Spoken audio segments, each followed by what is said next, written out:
Well, hello, everybody. You're getting ready to listen to Mr. Menthol's Entertainment Hour. But first, let me talk about Anchor.fm, my sponsor, and where I actually host all of my podcasts. It's completely free, 100%. And Anchor actually sponsors you, and you can record your own ad just like I'm doing right now. Actually, I'm using a digital microphone. First time I've ever used one. I know it's not relevant, but I'm usually an analog guy, so I'm still playing around with the format still.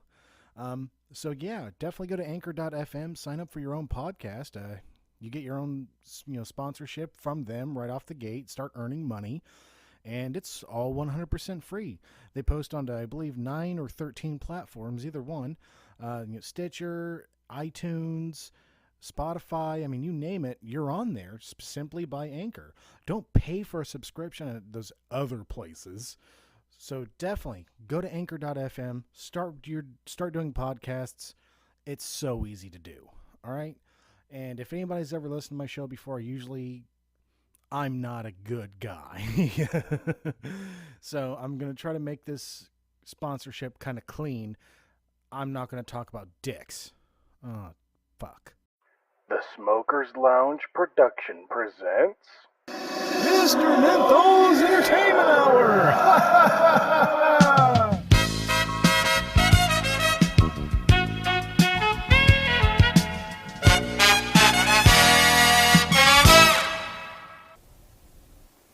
Well, hello everybody. Welcome to Mr. Menthol's Entertainment Hour.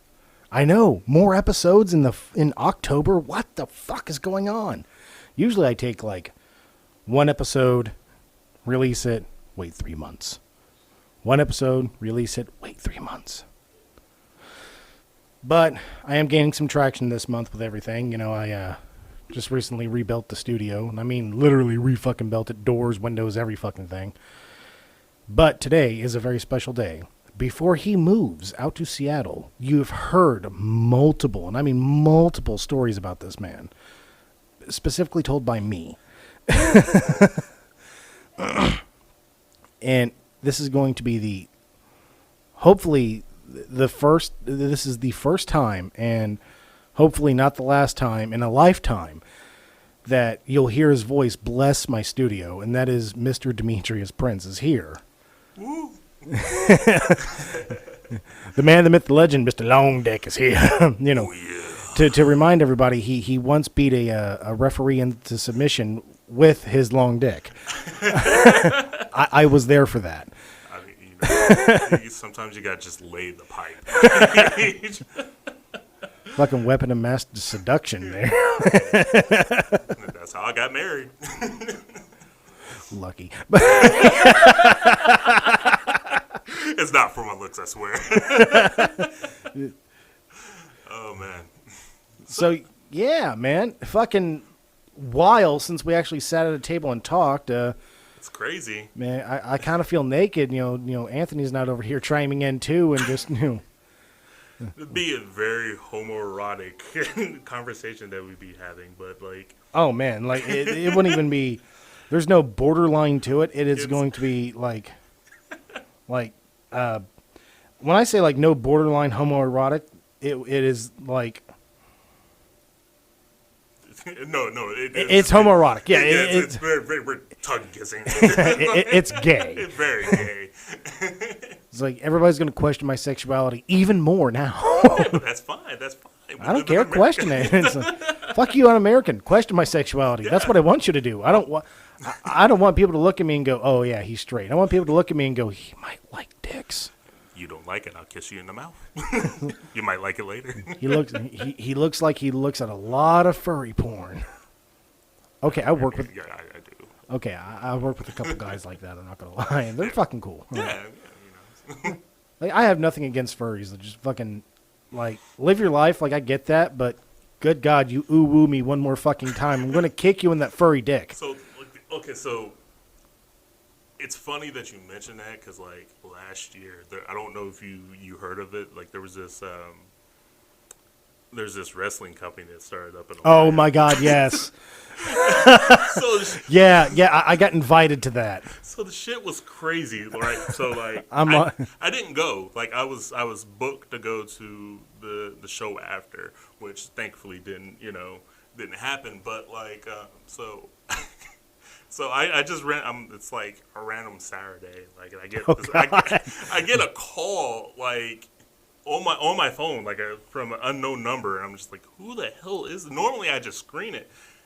But I done it like 3 times. I was just like, nah, I don't know that. But I was just like, damn, 3 calls? Like it must be somebody I know trying to get a hold of me. like, yeah, man, what if it's like somebody in the hospital that can only remember your number? Right. And I'm just like, shit. So I'm just like, all right, I'm gonna answer.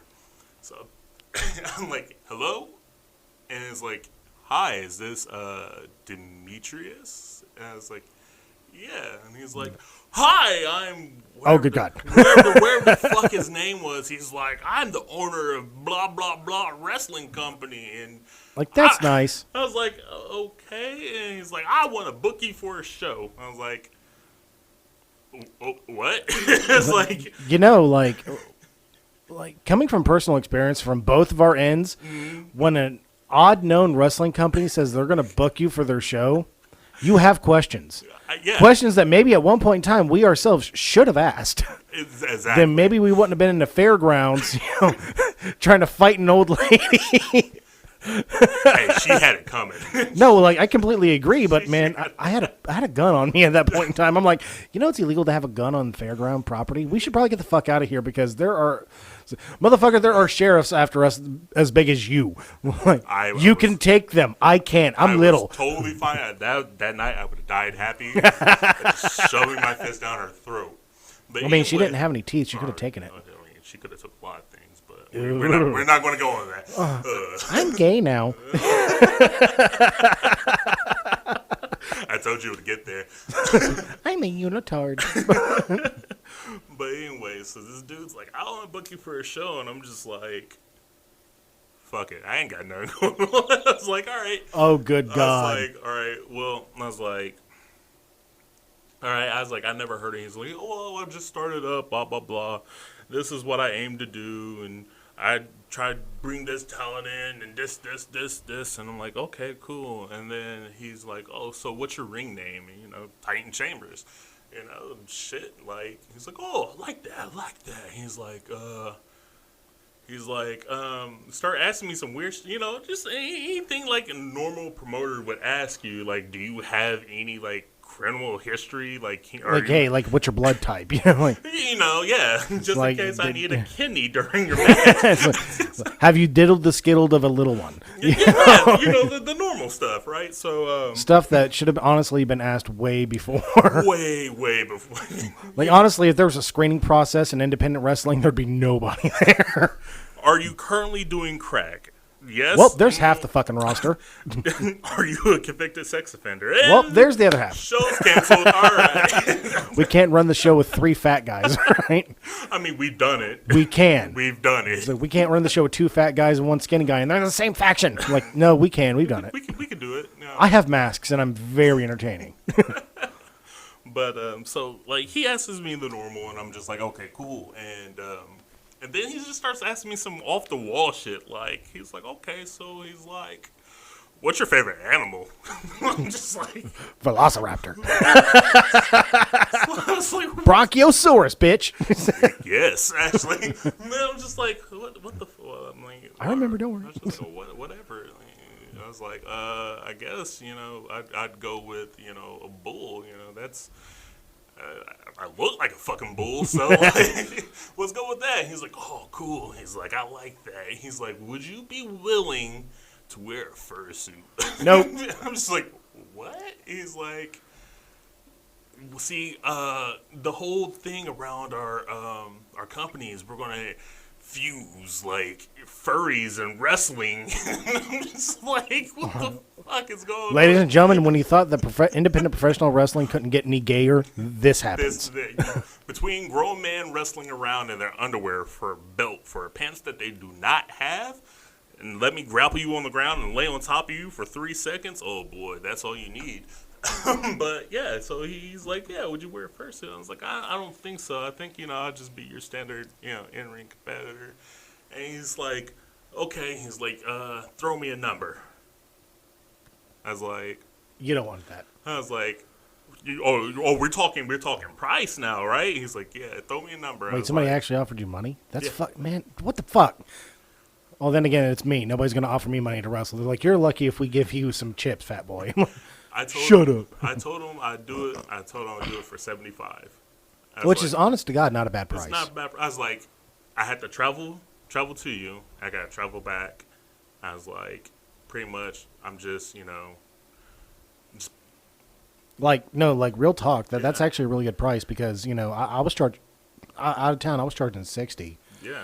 and I'd get $60, but man, like as well as I do. Sometimes after those matches, you don't want to move. Yeah. Like me, I had to drive back, and I'm like, fuck. Right. And that's why I was like, There's been nights where I'd actually sleep in my car. mm-hmm. Like I'd drive it to the nearest McDonald's, grab something to eat real quick, go to a Walmart, just wherever Walmart, and fucking sleep for like 4 or 5 hours, and then drive home. just right. Because I couldn't. I just so worn out. I couldn't fucking do it. But by the way, guys, that's one part of a independent wrestler's life that you do not hear about. Is that it's actually kind of a fucking like bad grind. It sucks. Like, If you're not in a metro area, you're not going to get known. yeah, like, I'm talking like eating out of Dollar Tree. Like, I have $5 to survive. But I was like, it's a far distance for me to drive. So 25 would be for gas. The other 25 would be for me and my wife to eat because she'll be coming with me. Oh yeah. And the other 25 would just be for me wrestling. So, I mean, honestly, like, Unless they have a particle accelerator and get your ass there, instantly, and to pay you 25, then that's a really good price. yeah, I'll do it for 10. Like, help her brother out on some of this technology. I need to go to Tokyo. like, Now. Fuck, I remember our plans to go to Tokyo that one time. Hey, we still gonna do this. Oh no, I completely agree. I got to go to Tokyo before I die. Yeah, we're totally gonna do this. But I actually remember sitting in my apartment on that shitty old fucking laptop that I had, that old Dell, and that's back when Expedia stocks plummeted. oh yeah, And a round trip to Tokyo with a 5-star hotel, and I shit you not, was only like $1,500. yep. And I'm like, and that was 2 weeks. That was 2 weeks in a 5-star hotel, Yeah. round trip, and we had transportation provided by the hotel. And I'm like, bro, we're gonna do this. It's possible. And then the issue with the fucking passports came up, and we're like, oh. And by the time we would have had the passports, Expedia's stock went back up. And I was like, son of a bitch. Yeah, like, It went back up to like $25,000. It's like, good God. yeah, it sucked ass. Like, And then looking at the fucking pictures that the the people of Japan taking pictures of their hotels. There was just that one tree. They were really proud of that sapling. what was there was that really shitty hotel that I just wanted to get to just for shits and like. Oh yeah, you had to sleep on the floor shared with up to 7 other guests. it Had a like, shared bathroom. had like half a star. Like, it's like overridden with bugs. Like, That was the same one where they took a picture of the one tree. Yeah. It wasn't even a good grown tree either. It was young. It had 3 leaves on it and held together by a popsicle stick. I was like, what the fuck is that? Why'd they take a picture of that? Why do I care? It was a bonsai tree with a really good limbs. Oh man, that Fucking hours planning that fucking trip, man. it was gonna be wild, dude. Did you hear that they closed the Sega Arcade? Yeah, I heard. Like, that was like one of my main, like, That was the entire reason why I wanted to go. Right. I know I wanted to sample the alcohol out there as well, but ever since I stopped drinking, I'm like, and I started thinking, it's like, man, why would I even go to Tokyo to sample the alcohol? Like, honestly, like, I'm there for the culture. the bitches. What happens? The bitches. What happens is Tokyo stays on anime. I'm bringing all that shit home. I'm filming this shit, putting on Facebook Live. Hey, look, guys, bitches everywhere. See, giant black dude. They want it. They want it. Nah, they just. Oh, he played basketball, man. Yeah, Michael Jordan. Anyways, back to your Yowie experience there. Yeah. So throw it. He's like, how about I give you 150? I was like, what? He's like, You don't know how to haggle, sir. I was like, I throw 75, you throw one. Oh, okay. I was like, all right, cool. And he threw out, he's like, oh, I'm going to have you work, blah, blah, blah, blah, blah. I was like, okay, cool. Are they going to be in a fursuit? Is this going to be uncomfortable? No, it was a more well-known indie name. I just, off the top of my head, I can't remember it. I kind of just erased the whole ordeal because, Okay, I was like, it wasn't Ron Mathis. that would have been fun. That would have been fun. Ron Mathis looking at you like, well, fuck, I can't stiff you. I won't hit you with a bazooka, but Fucking Gary, like you got hit by a bazooka. Bazookas get shot. Why would I hit you with a bazooka? I'm going to shoot the motherfucker. Watching Gary explaining how to sell in front of Ron Mathis. Who was he explaining that to? He was like, man, he's like, I'm going to do this and do this. I'm going to keep throwing everything, just don't sell it. He's like, even if I hit you with a bazooka, don't sell it. And Ron Mathis is like, what? Oh yeah, that's when you hit Gary and he fell down and Anthony and I were on the outside of the ring and we heard very clear, so I knew the crowd heard too. Work me down here. I got to remember if my tights are black at the bottom. I think I shit my pants. Are you fucking kidding me? Yeah. I swear, because I think it was the boot. Because I hit him with a big boot and I remember him hitting the ground and him selling death. He's like, he would not move, and I'm just like, oh shit, something's wrong. I'm like, did I make too much contact? Did we kill another man tonight? Did I, and he's like, no, he's like, I think shit myself. We heard that, and Anthony, it's on video, and you can see when he said that, Anthony and I just go, we have that look on our face, like it looks like we're selling the big boot, but it was just like, oh, Gary shit his pants. It's so we're gonna make this into a meme. So just like, oh my god, and I was like, yeah, you definitely shit yourself. I was like, we're just gonna go ahead and end it here. That's also the same night where you kicked a child molester in the face so hard I actually uttered the phrase in the ring, oh, we killed a man tonight. Yeah, didn't he have my footprint on his face for 2 weeks? Oh yeah, he had his. I think it still said Adidas on his forehead. It was backwards, but it was very clear, and it was purple. And that was the same guy that wanted to fight Anthony. Then he said, "Come meet me out in the alleyway." So Anthony met him out in the alleyway, and then he looked at me and said, "No, I want to fight him." So me being me is okay, fuck it, let's fight him. And I step out. Then he goes, "No, I want to fight you." And I'm like, "You're doing this wrong." It's like, why? No, you're going up the ladder. You know. I know you're trying to work your way up the ladder. I admire the grit, but you're not going to get past stage one. Anthony's plenty for you. I think his ideal on that was he's like, I'm going to whoop his ass, and then once I whoop his ass, everybody else is like, ah, shit. But the thing is, he couldn't whoop Anthony's ass. I know. It was just like, you're gonna. That's not gonna happen. And I would have gave him some false hope. I'd be the one that actually in a real street fight just tell shit. Take a bump. He's whooping his ass, and then I'm just like, oh wait, no, hang on, snap. All right, we're good. Undertaker rise, just look at him. All right, is this real now, or you seem really mad? All right, back to the furries. By the way, the theme of this podcast is always going to be left field. Left field from fucking everything. It's so ramble on a huge elaborate story just to get back to one. Exactly. It's like, oh yeah, that reminds me. So go back from wrestling furries to beating the shit out of a child molester. Actually, that does kind of make sense.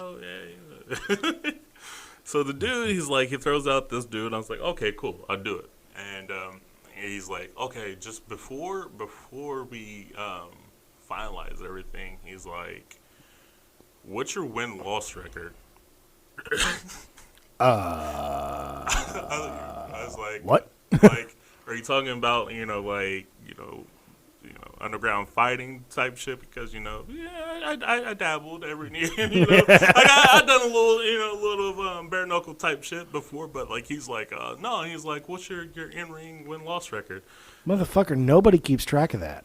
I was like, dude, it's a fixed outcome. Yeah, I was like, are we running bets on this? Like, what fucking call the promoters I've worked for. They might still have a flyer. I'm not sure. Like, I can't even remember what I ate for breakfast this day, dude. Like, I could tell you some cool spots that I've done, but I don't. He's like, well, I kind of need that for your profile. And I was like, what? What fucking profile? He's like, oh yeah. He's like, all the guys that we're gonna get, we're gonna sign to a contract, and I'm signing, making profiles for them. And it was like, he's like, and their personas. I'm like, my what? I was like, no, Persona? I love Persona. That's a great game. I know, man. I got Persona 5 at the house. No, I dig it. Fuck right. Yeah, I got it. Cool. No, he's like, Persona, that's what your furry animal is. I'm like, I'm not a fucking furry, dude. And so he's like, oh. I really want to talk to the promoter. Like, what's your first son? Gilbert Godfrey. Get to go out there and wrestle as Gilbert Godfrey. Just, I'm going to take a bump now. Why hasn't that been a gimmick? We have literally we have a dude who's Orange Cassidy wrestling around with his hands in his pockets, doing just crazy shit. We have fucking dudes as ice cream monsters and shit. Like, why hasn't there been Gilbert Godfrey? Because I haven't made my return. We're going to get this. As soon as I get out West Coast, I'm flying you out. I'm just going to go up, shave my head, look really old and Asian. For some reason, he's not Asian at all. This shit would sell. And just cut promos. Talk about the aristocrats. 25 minutes of that and me just never come back to the promotion. That's golden. That's golden. We're the next big boys. But yeah, this dude, he's just asking all this off the wall shit, and I'm just like, 150, just for 15 minutes. I'm not staying around. I'm cutting out or whatever. I'll do it. So the first show happens, and Anthony was there. Yeah. And, oh God. What was he dressed as? Please tell me it was a pigeon. I wish he would have went as a pigeon, but he just went as Anthony, which is just the same as a pigeon, just like, less feathers. What's your first persona? Me. Wait, what? I'm a plucked pigeon. I've been molted. Look, man, the coop just didn't work for me. But he's like, the dude was just like extra creepy. He's like, the dude walked up. No, he's like, I met him actually the last show I worked. I worked against Travis, and I came out as a face too, and it went over way better than I thought, which was weird. Like, I'm not. Well, to be fair, the last 3 shows I worked, I was a face. Yeah. But like, if you contrast that to my career, it was like the 10 years before that, I was a bad guy. Right. Right. So I was not used to people cheering me. I'm used to people doing an amoeba chant with me. Yeah, I'm used to people booing me to the point where I wipe my ass with their autographs and then get a complaint. Death threats where we had to be escorted. Yeah, death threats. Yeah, exactly. Had to be escorted out to our vehicles. It's like, oh my God, is that? And people are like, is that a thing? Like, oh my, you have no. It's so common. People can't understand that this is a fucking show. We're here to entertain you, whether we're dicks or not.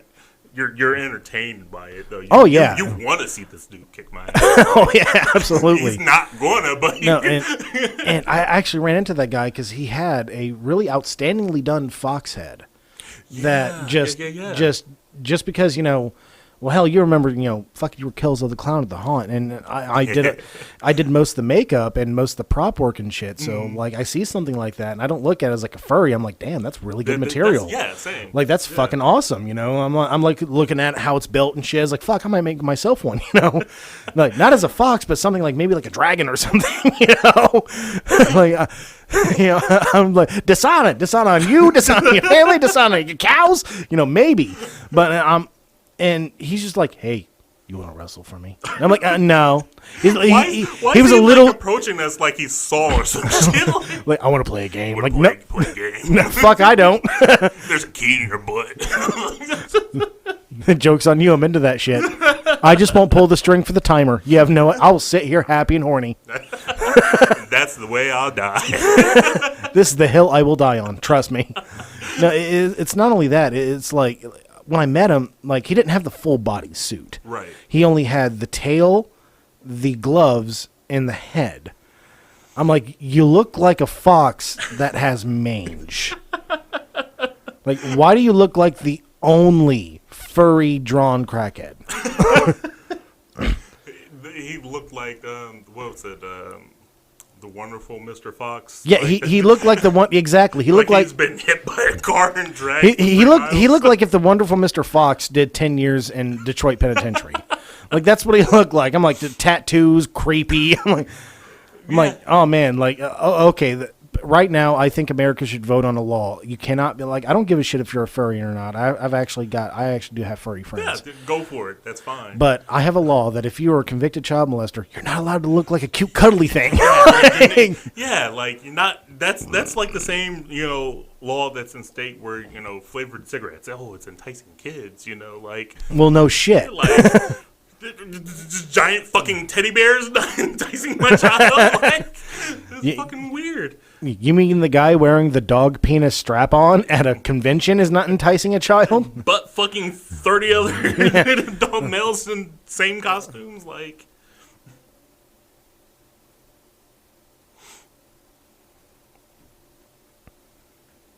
Audio break just for a second. Whoop. What's up, buddy? Aiden, I need you to stand there and monitor the audio logs, all right, buddy? I don't know. Like, as long as you don't do any sound through the laptop, I guess you can play a game on it. All right, go. Anyways, so, like, you cannot be, in my opinion, a furry. You're not allowed to buy furry products. Yeah. Because I know somebody sells it. I mean, there's a website. They're making bank on it, but... Actually, there's people making bank drawing furry porn. And they're making $160K a year. I think I need to...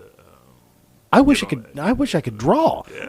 I need to brush up on my art skills real quick. Like, I wonder how many people I can get to, like, oh, man, your fursona is... got a horse dick, but your fursona is also a fucking raccoon. I couldn't think of any other like furry animal. This is very painful all the time. Just dragging this massive cock with you. Walking in the snow.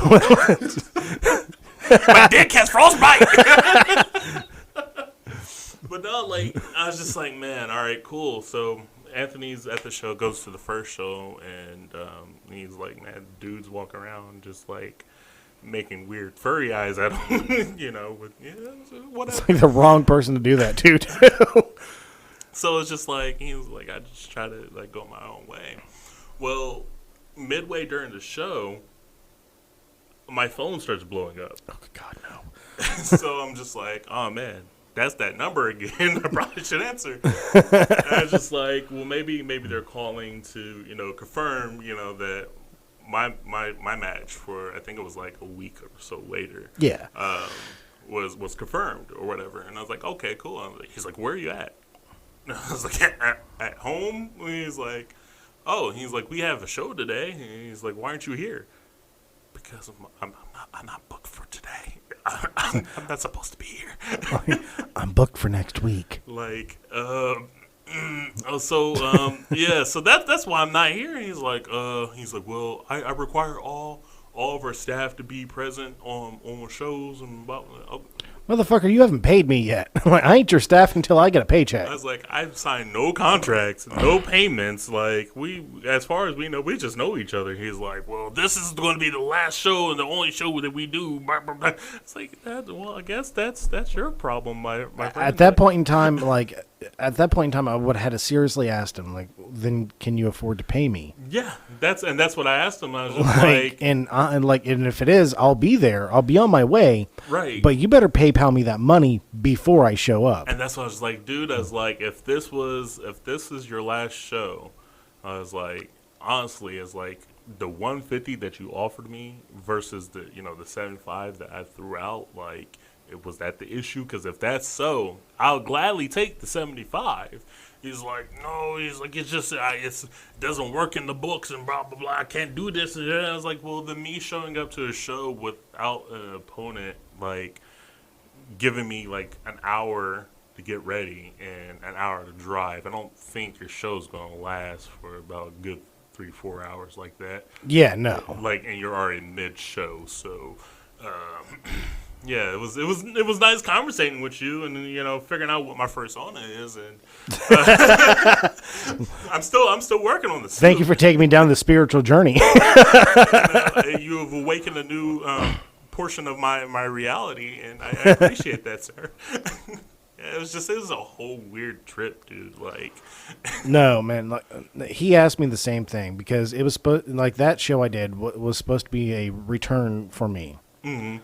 And not like a glorious return or anything. It was just supposed to be like one of those like, oh, okay, he's back. Right. Like, I didn't want to make it a big deal. Right. Like, and I flat out told him I'm curtain jerking. I'm working a 7-minute match and then I'm the fuck out of here. Right. I want to spend a total of 1 hour inside this building. Right.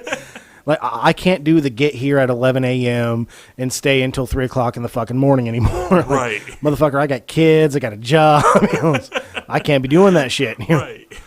And I'm not young. I can't survive off 2 hours of sleep and then just be chipper in the morning. Let alone you expect me to, like, get in the ring in those conditions. Like, yeah. You might go for a suplex. It might be a brainbuster.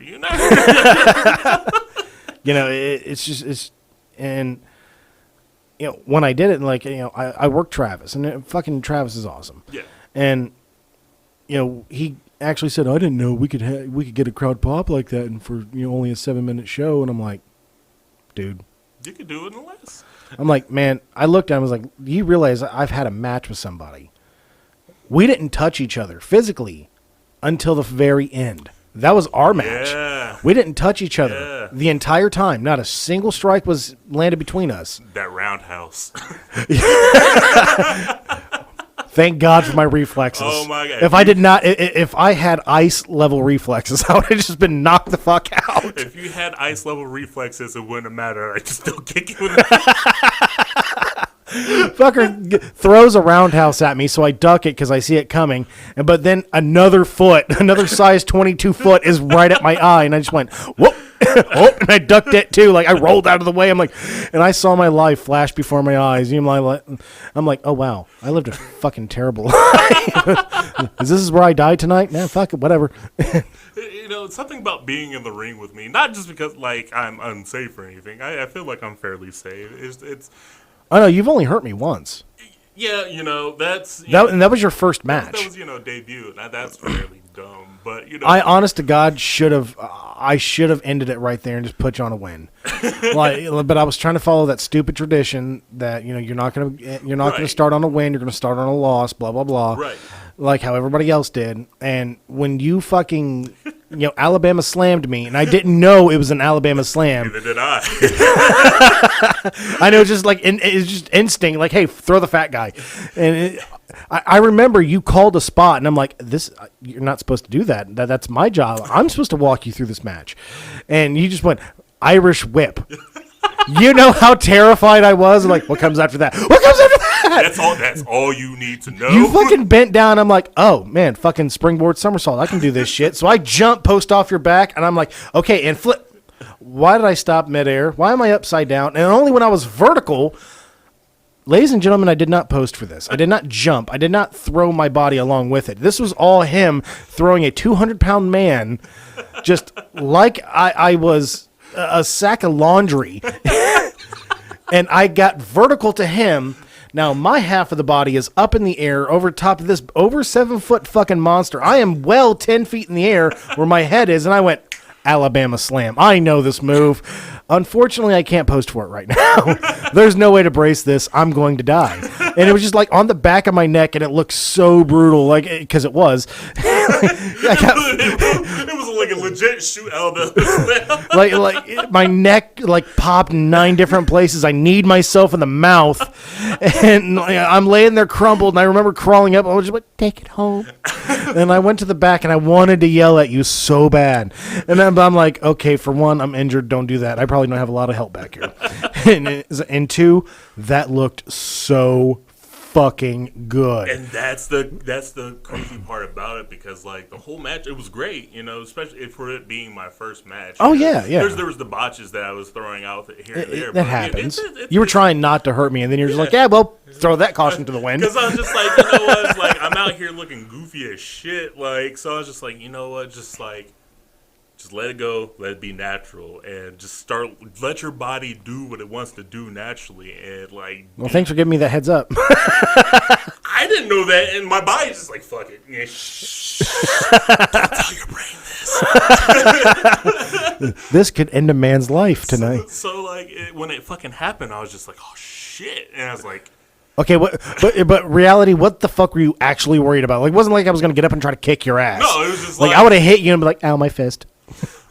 My first instinct was like, oh shit, that was dope as fuck. And then I saw you were like, I was like, oh shit, he might be hurt, but that was dope as fuck. And then I went over and he was like, I really was though. I was trying to breathe, and it was so hard to breathe. I was like, man, I know I got broken ribs or something. So like I'm fingers toesing it, and I'm like, okay, they're moving, but that doesn't matter about my torso. Like I can't wiggle my ribs to see if they're okay. Like I can't wiggle my head because I'm afraid it might jar something else. I remember we ended on the rear naked choke, and I'm like, okay, there we go. Don't tap. Just go to sleep. Flail. Just flail. We'll let it end like that. And I walked to the back, and I remember it was fucking Chris Morgan looked at me. He was just like, are you okay? The first words out of his mouth, he saw the entire thing. He's like, are you okay? And I'm like, and I'm like my fucking, like, I look like Lear because my head is like pushed into my fucking shoulder blades. Just like, and I'm holding my fucking neck and chin in place with my shoulders, and just like I didn't want to let go because I was afraid it was gonna be like one of those African neck models. It was just gonna flop over and die. I was like, it hurts so bad. It was just my neck too. It was like it hurts so bad. And then you came back, and I'm like, are you okay? I'm like. I looked at him like, I'm 3 inches shorter. Does it look like I'm fucking okay? But it worked. Oh, God, it looks so good, though, because it was real. That makes for the best entertainment. And if I'm not mistaken, speaking of Morgan, I think it was the next show that we did. Like, yeah, where you swatted him out of midair. Once again, it's the he shit. Fucking flew at you from the top, and you just went, nope. It's the shit that I don't plan is the shit that comes out as like the coolest fucking. And he was so mad too, but he goes because he was like, but he had my logic. He was like, but that looks so fucking good. Like, oh my God, like I've never been swatted midair, like single-handedly on top of that, just boop. So in my defense, like there was no spot called. He in typical fashion, he just said, "You'll be fine." And then, I'm off. The famous Chris Morgan, "You'll be fine." I'm off working his brother, and we're doing some shit, and I turn around, and there's this giant, I think at the time he had like this purple singlet thing, like, yeah, my old California raisin singlet. Yeah, like this grimace flying at me. Both in color. The overrated grimace is flying at you. Both in color and in the face. Like, he was like, like very disgruntled, and I was just like, I don't want to have anything to do with that. So me being me, I just like, no. I swat him out of the air, and just like, he hit the ground, and like the grimace like got worse. I was like, I was like, let me, and I think it was a rumble. It was a rumble. And I was supposed to go over in it anyway, so I was just like, all right. Well, originally, the rumble was supposed to for Fred to go over. Yeah. And I actually remember that because that was during my short stint as a promoter. I remember that Rumble because it was for the it was for you to get the title. Then I came out and stripped you.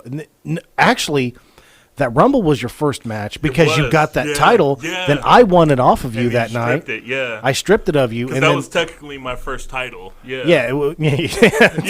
Start you off. My first day, first match, straight to the belt. Like, strap me up, baby. I'm in this bitch. No, and I remember you got the title. I stripped you of it like the very next show, and you blasted my neck so bad that it was the same show where I had to work an Iron Man match for the main event because that was when I was going to drop the title of Fred. Yeah. And I remember that Chris did this amazing fucking move to me where he tied my arms up in 2 folding chairs, put a stop sign on my head, and jumped from the top rope and drop kicked the stop sign. Yeah. And obviously it was for, sound. It was more sound than anything. Yeah. But it's me and it's Chris. So I was like, fuck that, hit the sign. Hit the sign, yeah. And he hit the sign, and me forgetting that I have a previous neck injury, I heard a snap. Yeah. Like, not a pop, I heard a snap. And I'm like, oh my God, that's it. This is how I'm fucking Christopher Reeves now. I'm going to get a little fucking tube to roll around town now. And I remember that I couldn't feel my left hand. And it's like the entirety of my arm started going numb. And then that's when Chris got disqualified, and it was Fred was up next. I'm like, shit. Yeah. I'm not stealing his heat. So I stood up, like left arm still dangling at my side. He speared me and then put my neck in a chair. And I'm like, dude, my fucking neck. Dude, my fucking neck. I'm looking at him, and he looked over and goes, stop me. Stop me. He's like, and I'm like, stop yourself, motherfucker. Like, you ain't got to go this far. You don't have to do it. He's looking over at Chris, Jesse, and Dante going, stop me. I'm like, stop your fucking self. You're the face. Just go for it and have a moment of clarity. Then just pin me. And then eventually he just pins me, and, he wins the belt. But it was just one of those, like, why are you asking them to stop you? Just stop, man. You have the power. Fuck the show. Like, we've made the money. Fuck the show. Like, they ow. Can't get it back. It's already spent. I actually went to the hospital that night, too, and they said that I had dislodged vertebrae in my neck, and they popped it back into place for me. Yeah. And it was dislodged whenever you hit me. And apparently, whenever I cricked my neck in the back, it lodged itself back in, but it still was very, tender, and then Chris re-cricked it. And I was like... and I'm like... And then, fucking Fred with his, on the fly fucking neck brace. It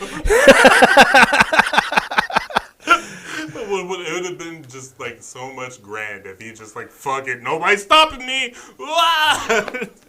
Oh, he was gonna foot stomp the chair. From the top rope, because he said that to me as he's laying me down and putting a chair around my neck. Jeez. And he's just like, okay, I'm gonna double foot stomp the chair. And I was like, dude, I can't move my left side of my body. Don't do that. I was like, dude, my neck. I think something's wrong. And he just goes, oh, somebody stop me. He's just keep going. I'm like, I hate you. I hate you so much right now. You can just stop. You can just pin me. I'm dead. I can't kick out. Physically, I cannot. Right. Sit on his chest, make it look like you put it there to stop him from popping up. Yeah, I've been just fine with that. Chest is fine. Just do that. I don't know, but my last match that I wrestled was with him, and my last few matches that I wrestled was with him. And man, and believe it or not, my best match I've ever had in my life, and even he said he's ever had in his life, was when we worked each other. Yeah, to a bullshit crowd. And that I found out that we're both we plan a lot of the stuff in the back, but we also plan off the crowd. I'm not about to dive off the top out to the outside. Oh no, the crowd's not eating the shit up. So we work very on the fly. So but I realized with the two of us doing that shit, oh man, we are the last two people that need to be. We need to have one person that's just okay, don't throw me into the ring post. Don't have a 7-foot tall guy throw me to the ring post from the outside. No, don't do that. But we did it. We did it, and everybody loved it. And we're back. Yeah, we had to take a bathroom break. We had to hold each other. not as we were pissing, but No, but real, that did happen while we were pissing, though. Yeah, real bros, nice cock, bro. Very deep. Ooh, nice girth. Oh, you're the beer can. That's where the real damage is. Oh, you even get the tattoo, PBR. Oh man, so it's been a while since I've been in this building. Years. If I'm not mistaken, if it wasn't for the hunt, the last time I was here was when we camped out because there was somebody who was going to rob it. Actually, exactly. Besides the haunt, last time you were here was Joe Kraft was threatened to rob my garage, and we stayed in the back of the garage. That was also the day that my niece was born. Yeah. And we stayed back there, loaded with guns. Not just one or two. Like, we had like 3 or 4 just stashed. The fucking NRA are jacking off to the medical. We had no lights on, a 13-inch prison TV, and we were playing PS1 and 2 games. Yeah. But I forgot to bring any good PS2 games. We had like SmackDown vs. Raw, which got really boring. And then we had Def Jam. Yeah, then we had Def Jam, which, when you complete it to 100%, it's like, eh. But the one game that kept our attention was fucking Cabela's Safari for some fucking reason. That was completely out of left field. Like, you didn't... And it had such good graphics, and it played so well. Like, at first, because I was just like, oh, man, I'm just out here shooting animals, and I was just kind of makes me feel like a psychopath, but then I was just like, I need to kill more. It was like one of those things where it was just really satisfying to, snipe this elephant from across the map. But like, it was a good ass game. Yeah, because it had us track him and everything, and then it was like it went to first person mode. Yeah, and like you were third person tracking the animal. Yeah, and then first person you were shooting him, and it was just like, really? Yeah. That's a thing? I was like, why? It's not a rail shooter? Right. That's what I was thinking. I was thinking like, oh, man, it's going to be like that Cabela game that's in, the Walmart arcade that, you just sit there and wait for this shitty-ass JPEG of a deer to South Park walking in front of it. Fucking Microsoft Paint, like, cut out. It just has the word deer. Like some programming student really hated Big Buck Hunter. Fuck that. No. And it was like, even for a PS2, like, that was outstanding graphics. Yeah. It wasn't so polygoned. It was really polished. All the animals looked like what they were supposed to. Right. Compared to, like, oh, this is a giraffe. Are you sure? Because it just looks like a very orange deer. I saw a giraffe with a really short neck. That was sad. Or a deer. And I think we ended up like beating the game 100% that night. Yeah, and like on the first pass through. Because it was like we came here, like it was fairly early that we started playing the games because we were just like, oh well, we got here. It was about like 8 o'clock before dark, and because it was the middle of summer. Yeah, it was July. It was July 1st. Well, June. Then it went to July. Yeah. So we were just like, all right, well, we're going to game because dumbass is not going to come, while there's still sunlight out. It's probably going to be like 3 o'clock in the morning. And we just like fucking burned through all the other shit. Just like, we need something. Well, fuck it. We're going to play Cabela's. Yeah, and it was just there. And it was like, I don't even remember how I got the game. Yeah, it was just sitting there like, what the fuck? Sure. Like, fuck it. We'll play it. Throw it in. We just want to shit on how terrible this game is. Like, and if I remember correctly, like, that was our thing for a while, where we would literally watch a bad movie or play a bad game just to shit on it. Just to shit on it, yeah. And then, like, only those, like, few Ruby times that, like, Cabela's, great fucking game. Like, oh my God, like, it had such fucking high replay value. And I'm like, yeah. Damn, that good fucking job. Like, right. Like, where were you guys making, Hand of God? Like, Streets of Rage, where the fuck were you guys at? So, like, God Hand, it was like... good God, man. It's one of those games where I'm just like, man, I'm going to shit on it. I still shat on it, but it was a good shitty game. Like, Oh yeah, it was a shitty game, but it was fun. and but that was our thing for a while. Was like you said, it was just find shitty shit. But like, And then we went and seen. And I remember we went to the drive-in, and it was a dual feature. We went there to watch Hercules. yeah, Because we read about The Rock passing out, trying to actually break the chains. And we're like, oh, this is a bad mother. mother. Dope as fuck. And then it was the new Ninja Turtles movie. Yeah, Played right beforehand. Like, well, we're gonna go there just to shit on the movie, and the movie was fucking great. we're just like, man, I was like, okay, so that was great. So like, man, if we hype for Turtles, man, we're gonna be hyped for Hercules. Like, don't get me wrong, Hercules was good. Oh, it was a good movie, but If I would have watched that on its own and not had watched Ninja Turtles beforehand, it would have been a whole lot better. Like, Ninja Turtles took that. like fucking Splinter killed people. He killed a man. I was like, shit got real. Died. I was like, that was a really good movie. And I'm like, and we were both sitting there laughing and just like enjoying the movie. And I'm like, how? Why are we? Hang on, we're adults, right? We're still like we're both able to buy alcohol and guns and vote, right? Like, why is this so damn good?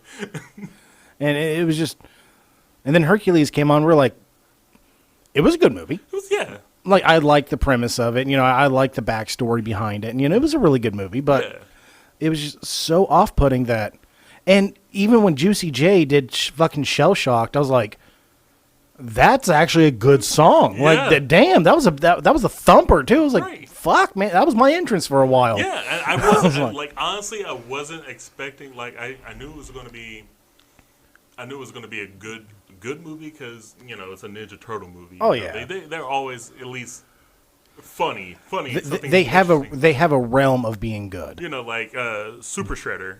Yeah. God damn it, Diesel. You were there for 15 seconds. Torn quads. So like, that's what happened. Like, that's how he fell through the fucking bridge. He took a step towards quad, fell. So like I expected that, and I was was all for it because I was like, it's Nickelodeon. What can they do? And Dad's like, look, don't tell nobody, but nigga, check this shit out. Don't tell Disney. Like, even the second one was fairly okay. Like, it was pretty good. Like, obviously, not better than the first, but Right. just like how it so happens. And that seems to be like a thing with most. For me, whenever I watch, I can't watch this. The second movie is just like, it's always trying to reclaim the hype from the first. Yeah, and it's like they're doing way too much. They always do. Like, There's very seldom sequels that are just as good as the first movie. right. Like, the second Deadpool movie was great for me, but like I felt like It was just you're just it was Deadpool. Yeah, it was Deadpool, but it was like at the same, saying Deadpool's too much is kind of redundant. Yeah, and it's like, yeah, I laughed on quite a few parts because I'm going to. I Right. know what I'm going into, and Cable and everything. I know I'm Yeah. going to laugh, but it's Back it up a couple. Like, everything that happened with the Juggernaut, I'm there for it. Like, I'm a Juggernaut fan. Like, fuck it. Oh, yeah. Like, shit was great. So, like, if you would have made the whole movie, premise based off that, like, I felt like there was just too much going on. yeah. There was too many parallel storylines going on, and like the main storyline wasn't even that great. Yeah, it was Very phoned in. right. Like, I felt like there's just like, oh man, we're going to guarantee make some money off of this. Which I mean, They did, but at the same time, they also like.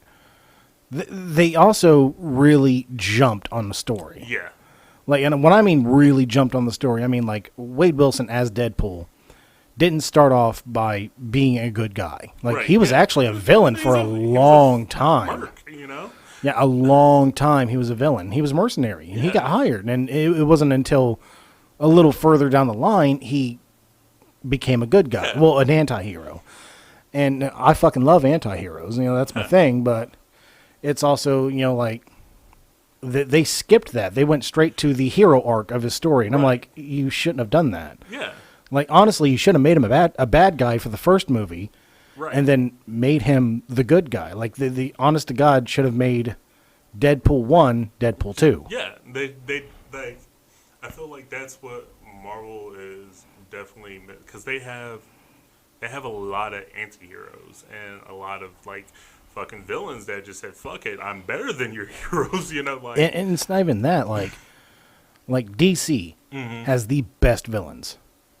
yeah, They all have something. Like Batman villains are fucking amazing. Batman villains are just people that go to state hospitals. You live here. This is where you reside. It's not only that, but man, they're killing people like Yeah. left and fucking and brutally on top of that. Yeah. And it's nothing like, hey, I've poisoned the water well. It's always like, hey, guess what? There's a nuke going off. It's going to destroy half the planet. It's going to look like a Looney Tunes resemblance of a half-crescent moon. And just because my mommy didn't love me too much. You know? And see, and that's what, like, because at the end of the day, like, I'm a Marvel man, like, through and through. Like, No, I'm not a DC guy by any means. I feel like, I'll give Batman credit. You know, he's Yeah. a pop culture icon. He is. He's done some awesome shit. I fucking hate Superman. Superman's that kid on the playground, like, everybody gets superpower. I want to be able to fly. I want to be able to run through a building. I would do it. I have it all.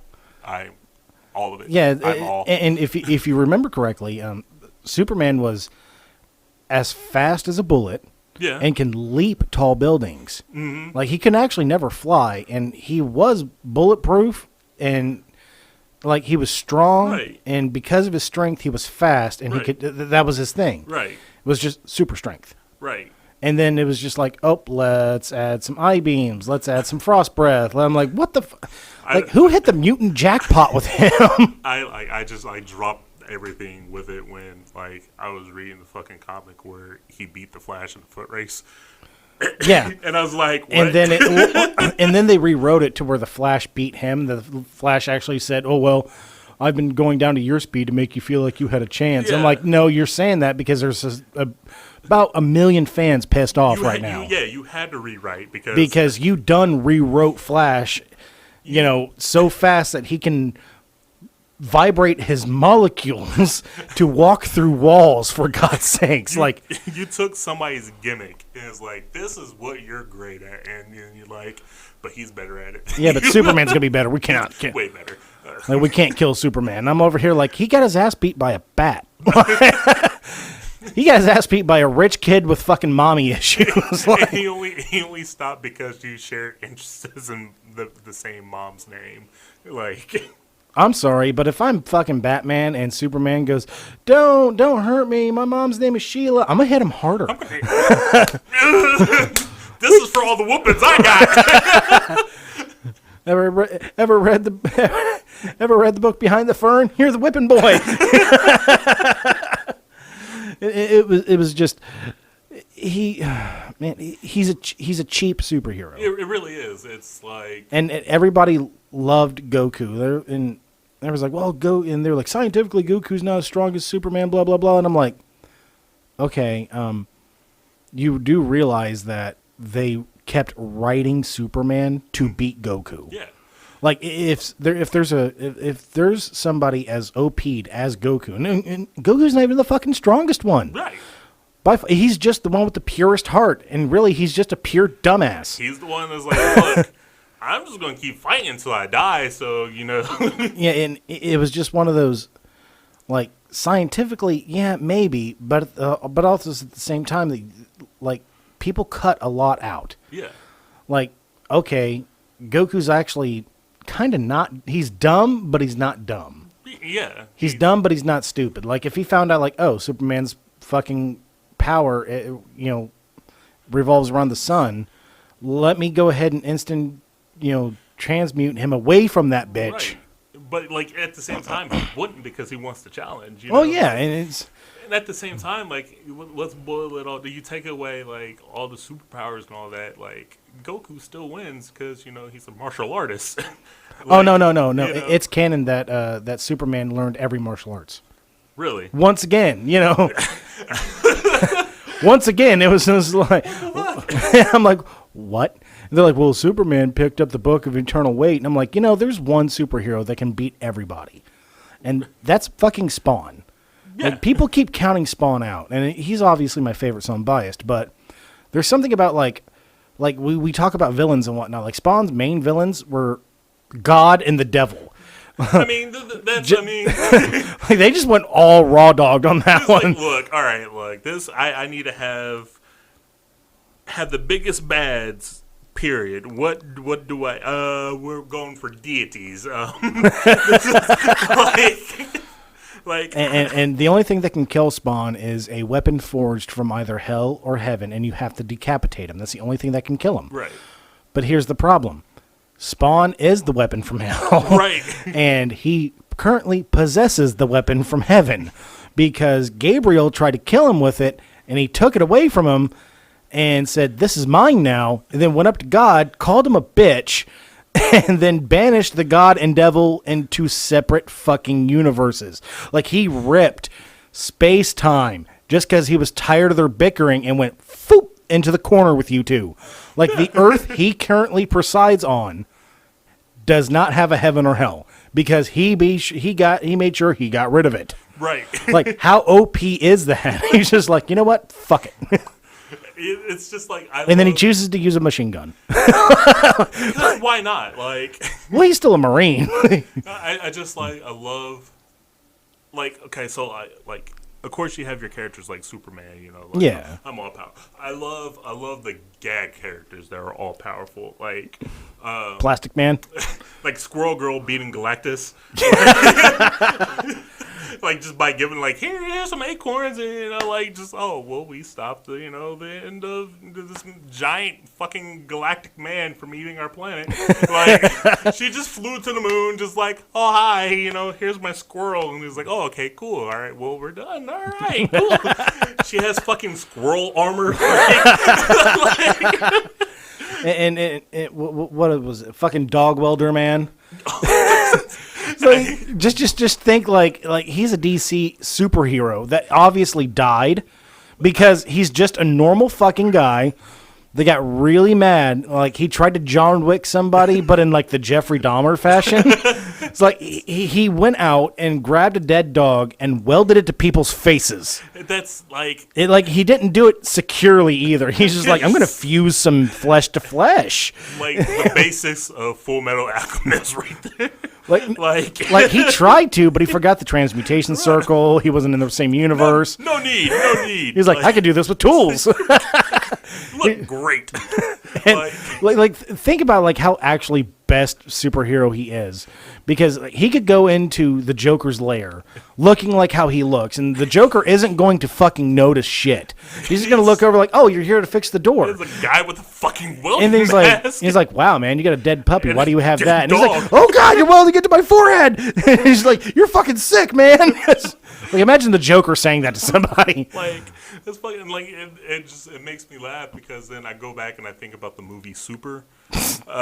Shut up, crime. Look, he's just whacking people in the face with a wrench. To me, that is the ultimate superhero. Like, it's just, you're plain Jane, you know, superhero, and it's just like... And everybody's like, and I know that everybody has their favorite superhero, and I get it. But, you know, don't base your superheroes off of the movies. Right. The movies are their own universe. Right. Like, that's already been canon. Yeah. They are their own universe. Because if they were true to comic book standards, Thor's dead. Dead. Tony Stark, dead. All of them are dead. We have a peanut gallery, everybody. Pretty sexy one if I maybe throw that in there. No, it's like if you really want to break it down, like whenever the Hulk went to go pick up the Thor's hammer, that's how Thor died, right? Yeah, like, Because the Hulk picked up his hammer and hit him with it. smash the shit out of it. Like, You want to turn your microphone up? oh shit. Yeah. There you go. I started to get flaccid. Sorry, guys. But like that's how that happened. Like, and I think that's like, I feel like I hate the movie Hulk. I think Which one? The first one. The second one With Edward Norton? yeah, where he God. kicked the motherfucker and he like ragdolled and hit the tree. Like, Yeah. that's the Hulk. Like, I'm not super smart. Ooh, look at me. No, fuck that. No, I want like just pure carnage. I want you to like rip this man in half. And Yeah, and Ragnarok fucked Planet Hulk. yeah. Like that was the best fucking arc. Yeah. Like that's when Loki ripped Bruce Banner, his essence, out of the Hulk and killed Bruce Banner. It was just the Hulk. Just the Hulk. Yeah. And then he took over a planet by brute force. Yeah, like literally, he's just like, this is mine now. Like, nice planet. It'd be a shame if I were to kick you in the dick and take it. You know? I'm just this is mine. No, mine. I'm green and I'm pissed off. You know? And like the Hulk's always been one of my favorite superheroes because he was at the beginning. He's just simple. Yeah. He's angry. He's gonna kill you. No, cool. He turned green and big, and he's just like, oh shit. And then there was a gray Hulk who was just really smart and strong. Then there was the red Hulk who was just had a snidely whiplash mustache and I'm gonna tie this girl to the train tracks. Pretty much. Yeah. I'm like, and he never really did anything bad. It was just shit like that. I'm like, why? Because I'm evil. It's like if Skeletor got radiation poisoning, and grew his flesh back. Yeah. Suck my bone, He-Man. Like okay, the best villain ever, fucking Skeletor. I was going to say Mumbra. Or Mumbra. I can dig on Mumbra. I mean, they're the same people. They're the exact same people. It's the exact same cartoon, just flop back like, oh, so you're a cat man. You're a furry man now. Actually, I think it's just Skeletor was just I think Skeletor and Mumbra are the same fucking person. It's just that one's in the summer, one's in the wintertime. I'm cold, He-Man. I'm cold. Time to be Mumbra and fight cats. And be a wizard. Leave my plants alone. I'm not going to be beaten by a 4-foot wizard. Yeah. But I speaking like the 80s villains, like the cartoon, you had like fucking the Cobra Commander, fucking Megatron. Like, so to me, Megatron was like...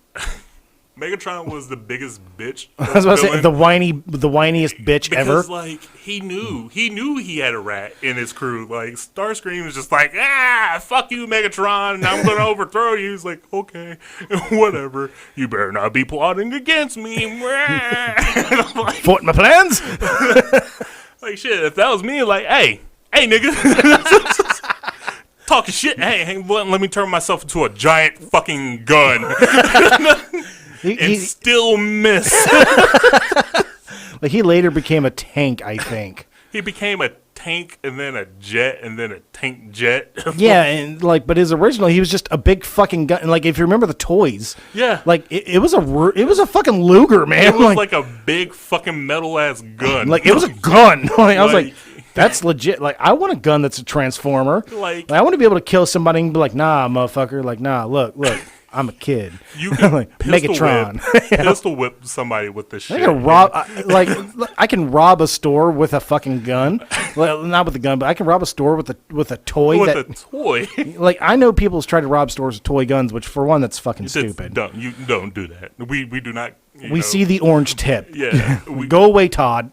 Please do not attempt to rob any stores. Period. Because that's a dumb idea. Yeah, because now store owners are getting a little on the serious side and starting to not give a fuck about your life. Because it's a store, but you come in here and that's your neck, buddy. We practice 3 things: Wu-Tang Clan. No, it's what was it? It was Mercurius Pizza. Like whenever the owner of Mercurius Pizza shot and killed that guy. Yeah. Because that guy came in with a .38 special, pointed at his daughter, so he jumped out the back with a .44 caliber, which is a much larger pistol, and blew him through the front door. Yeah. And as you do. Well, they had it on video, and that's what actually saved his ass because they had it on video. Yeah. The prosecutor or the defendant tried to say that that he was outside when he got shot, that he turned and ran. No. And I'm like, No, and even he was like, here's the video of him getting shot, and then the force of the big-ass bullet I shot him with blew him through the front door to which he came from. Fucking Bonsai Bill coming at you. Like, I think that man was a nom, too, so he just came out like, Charlie, boom! The fucking Kong, bow, bow! And just, I was like, damn, that was a trained hit. That was a good shot, too. He had to shoot through some pizza dough. And see, what I don't understand, so, like, we have that kind of aim. We could do that, but if you if my only thing in this world was I transformed into a giant fucking pistol with a scope, with a fucking scope on it. Scope, yeah. With a scope on it, I should be able to, like, fucking do a vasectomy on a gnat fucking from Richmond to fucking Bangkok. Like, Bangkok, I see what you did there.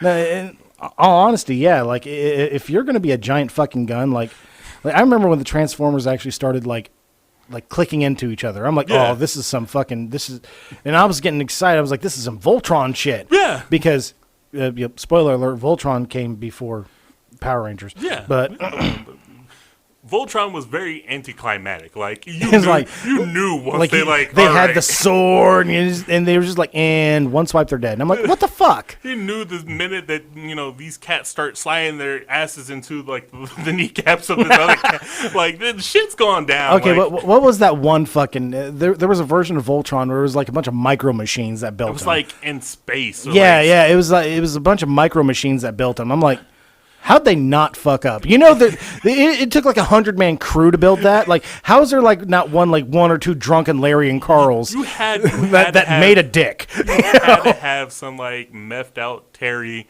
like, coming in. He has the forklift, like, he just slides it right on into the dick. No, wrong place, Terry. Now the fucking Voltron has a Prince Albert. It's all terrible. But yeah, like when they Voltron's missing a toe, has a dick. What the hell? That's not where it goes. I remember getting like super pumped because I was like, oh man, like you have Transformers now, they're fucking combining. Okay, cool, all right, I'm sold. And then it's just like, nah, we don't want to do that no more. Like, no. And then there's Unicron, which is just a planet that can transform into a planet. My thing is like nobody's like, oh, look, this giant floating planet-sized metal ball. Oh, no, there's nothing suspicious about that. Oh, it's moving. Okay. Like, oh, it's turning into something. What's it turning into? Oh, that's a giant fucking robot. That's Should we fight that? It's death. Oh, yeah, I think I'm going to punch it. I'm going to punch it in the cock. I'm going to hit you in your robo-penis, sir. The rope-penis. And it's not even like...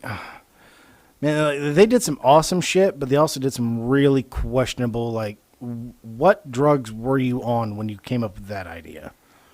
And how much is it? I'm going to go with all. All of it.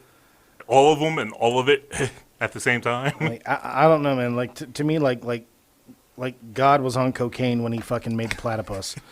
Just think about it. just like, is it a mammal? Yeah, but it lays eggs. What? And it's venomous. Its tail is venomous, and it's flat like a beaver. Okay, but it's got a duck bill, but a beaver body. Like, what do you... Fuck yeah!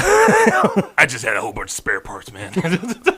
Shook that bitch together and just like, amp. Platypus, cool. Here we go. Like, what are we going to name it? We can't call it flat-billed fucker. Why can't we? Oh, no. The bastard eel. Oh, yeah, look them up, man. They're indigenous to Australia. They're supposed to be called the banana eel, where they look like a ripe banana with bruises. Like, in roughly the same size. But they're called the bastard eel. And I'm like, man, why is it called the bastard eel? And I'm thinking, like, there's got to be one fucking scientist who discovered him. Like, you know what? And here's where its tail is, and here's where it's... And it just bit him. He's like, you know what? But you bastard! And they're like, you know what? No, not the banana eel. Bastard eel. That's forever your name. And I'm like, Man, the sea cucumber got off real easy. That's like He could have been the underwater dick splooge. it's like down in Brazil. Like there's this amphibian. It's called the trouser snake. It looks just like an uncircumcised black dick. Like, don't ask me why I know what uncircumcised black dick look like, because mine's circumcised. I promise. I've seen it. But like, the shit's fucking like. Why is there a dick? why is there like a 9-inch dick just like crawling on the ground? Like, no, this is not right. This is some Ron Jeremy horror story shit. And yes, there is a fucking horror movie completely based around Ron Jeremy's dick killing people. I'm not kidding. I'd be more surprised if there wasn't. I mean, no, really. Like it's the same people that made Evil Bong, Thanksgiving, the Evil Gingerbread Man. Yeah, like same fucking people. And I'm like, you guys make, and they're like, it's campy, and I'm like, no, it's shitty. It's dumb. like I get it. I draw the line of demonic toys about how dumb it's got to be. All right. Like I'm all for like shitty movies for the sake of being shitty. Oh yeah, that's fun. Like Toxic Avenger. Okay. Okay, no. Lloyd Kaufman's a fucking genius. He's a G because he made an entire like trauma everything. Yeah, like he didn't stop, and he was even in Guardians of the Galaxy. He was a fucking inmate. Yeah. And I'm like, and he's actually really respected and everything. I'm like, how? But it's because he just kept, it's not because he kept pushing an envelope or anything. He just knew how campy he acted. Exactly. Like he knew exactly he made shitty movies for the sake of being shitty. Yeah, and that's what makes them great. Like I think if it was like if he would have went through and actually like try to make like some serious hardcore plot, is what would have made it like. Oh ass. no! See, there's a difference between being shitty and being ass. Because shitty is like okay, it's respectful, but if it's just ass, it's just like ew. Don't touch that. Like what the fuck is Kevin James doing nowadays? Like okay, yeah, it's like he made Tusk, and I'm like that's his first horror movie he's ever made. Now, and I watched it, and I'm like, and I shit you not, it is a wonderful based horror movie. Up until the last 25 fucking minutes. That's the one where he turns dude into like a walrus? Yeah, like, and sews him together as a walrus. And I'm like, oh man, that's fucked up. And I love the practical effects behind it and everything. Yeah. And then dude gets into a walrus skin himself. Yeah. And they start walrus fighting. Yeah. I'm like, what the fuck am I watching? I'm like, what the fuck? Yeah. Why is that a thing? Like and he took it seriously too. And the fights get ready to end, and you see fucking what's his name? God damn it, he was in fucking Jeepers Creepers and a bunch of other shit. Fucking Long. Justin Long, yeah. And you see him just rear up and I'm like, why is he? Why? And then he made the fucking weird one with his daughter, where the fucking little sausage Nazis are everywhere, and I'm like, what the fuck is this?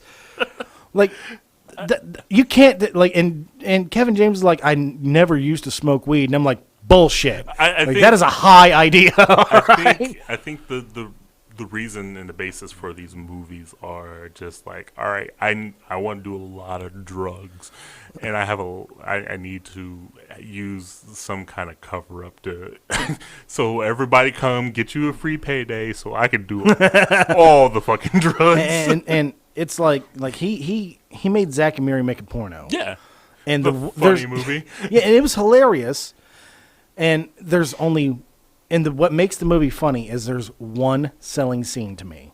And that's it. And that's the anal scene where Jason Mewes, and they're filming it from underneath, and they scared him, and he pulls out, and that was the first, and he just gets shit on. I'm like, oh my God, that is so great. And of course, fucking Craig Robinson's amazing in the movie too. He's like, I need a coffee, black. And you're like, can't you see we talking? White. And I lost my mind laughing on that one too. I think what makes that movie so great is because like it's totally viable. It's like just normal fucking people trying to make money by doing porn, like, and it's as awkward as it would be, like, Yeah, and like the only one that's not awkward is fucking Seth Rogen in it. Like, Yeah, but that's it. That's him. He's one of those actors that is incapable of playing a character because he's just him. Like all the time, it's him. No, and like I fucking hate Jonah Hill. Just like I'll say that right now. Yeah. Like I think that's the consensus around the world. Oh yeah, like and I think he's a crap actor. He can only play one part. The only movie I actually like him in is in Wolf of Wall Street. He played a fantastic part in that. I'll give him that. But it wasn't only that. It was just he doesn't really have range. Yeah. And they were like, oh well, you believe Moneyball and all this. I'm like, yeah, I've seen it, and he's just Jonah Hill. Yeah. Like, Superbad was a junk movie to me. I fucking hated that movie. I don't understand the hype for it. Everybody around me was like, oh, that's such a funny movie. And I'm like, it's not, though. It's... Like, and I hate Michael Cera, too. Like, they could have picked so many people better for Scott Pilgrim. Like, oh, my God. So, I like Michael Cera. Don't like Scotty Pilgrim. But... No, I didn't. Like, I like Michael Cera because he's fucking awkward. He's like... Like, what if he played Shaft? I'm for it. I'll be the first around. I'll be the first fucker in the fucking movie. Donald Glover said it's the best, man. I'd be the first person in there to watch that damn movie. Honestly, I would too. I just want to see this. just to see, just go, just be Shaft. Do it. And the movie, like, This Is It, where it was like, Jay Baruchel and, they were all playing themselves. And I'm like, okay, for one, I fucking love Jay Baruchel as an actor because he's like, he's typecasted himself, but he plays it very well. Right. Like, he wanted to cuss in The Sorcerer's Apprentice. Right. he fucking tried not to. And he wanted to look at fucking Nicolas Cage like, you're a vampire. I fucking know you are. It's and okay, and I'm a huge Nicolas Cage fan. I always will be. And people are like, "Oh, he's such a crap actor." I'm like, "You're right." But he knows this. But yeah, he wants money. He bought New Orleans. I'm not kidding. He bought the French Quarter in New Orleans and then forgot there was such a thing as property tax. It didn't pay it for like 15 years. The fact that he'll tell you that he's really bad with money and he'll take a role just because he needs a paycheck. That says a lot about somebody's character. I mean, come on, fucking, I loved him as Johnny Blaze. Yeah, in the first one, but the second one, oh my God. See, I feel like that was also a time where the only funny part was where he was pissing fire. I feel like at that age, like, and especially in superhero movies, like, they were just starting to try to get their stride. Like, I feel like if they would have like made Ghost Rider like next year, like, I feel like it would have been a whole bigger. Oh yeah. Like, it's not only that; it's that they pick these like sideways superheroes to test out new technology on CGI. Right. Like practical CGI as well. And like that's why Daredevil flopped so fucking bad, because all that technology was new. Right. And of course Ben Affleck just couldn't. I'm sorry, he's not a good Daredevil. I thought he was a wonderful Batman. I was great. Like, son of a bitch! Like, this is the best Batman I've seen in a while. Because it's great because in the movie he was an alcoholic, just like Ben Affleck. Yeah, I'm like it's like fucking wasn't a stretch. So just be yourself. You mean just act normal? No, just be yourself. Oh, gotcha. Oh, okay. I'm gonna fuck somebody in the back of a Volkswagen. Gotcha. But like, Batman owns a Volkswagen, right? Batmobile's a bug, right? I think so. Just beep beep. Like I got a little fucking flower on it. Submachine gun. It's got a submachine gun mounted to the top of it. Shoots out little ladybug shaped bullets. It's got a peace. It's in the shape of a peace sign. It's a turret. It's a flying guillotine. It shoots X-Acto blades out of it. But no, if I kill them, I'm no better than they are. Like, oh, okay, so you're just going to cripple them for the rest of their fucking life. That's better, man. Fuck that. Punisher. No, I'm going to kill you. That's why I fucking love Punisher so much. He got it right to the point. And he's just like, I'm going to kill that person. I'm going to kill them all sorts of dead. You fucked up? Yep. Oh, well, you're going to have to die for that. I'm sorry, buddy. What? Like, every supervillain is just like, you can't kill me. It's against the code. He's like, what? There's a code? Look, I didn't join any guild or anything. I'm not here for a paycheck. I'm just fuckers like you. But, And- like you were saying, like, the movie Daredevil was ass. Oh, yeah. Netflix series Daredevil, Really good. fucking great. Yeah. Like, Oh, yeah. Amazing. The Netflix series of all the Marvel shows were fucking, like, Iron Fist. Oh, yeah. Fucking like, I believe that shit. Like, this nigga is really Iron Fist. Like, And I'm not a fan of Luke Cage. Like, I've never been a fan of Luke Cage. but he played the shit out of Oh, him. yeah, yeah, You're yeah. Like he was you were fucking great. But in my mind was like, oh, so you're just bulletproof.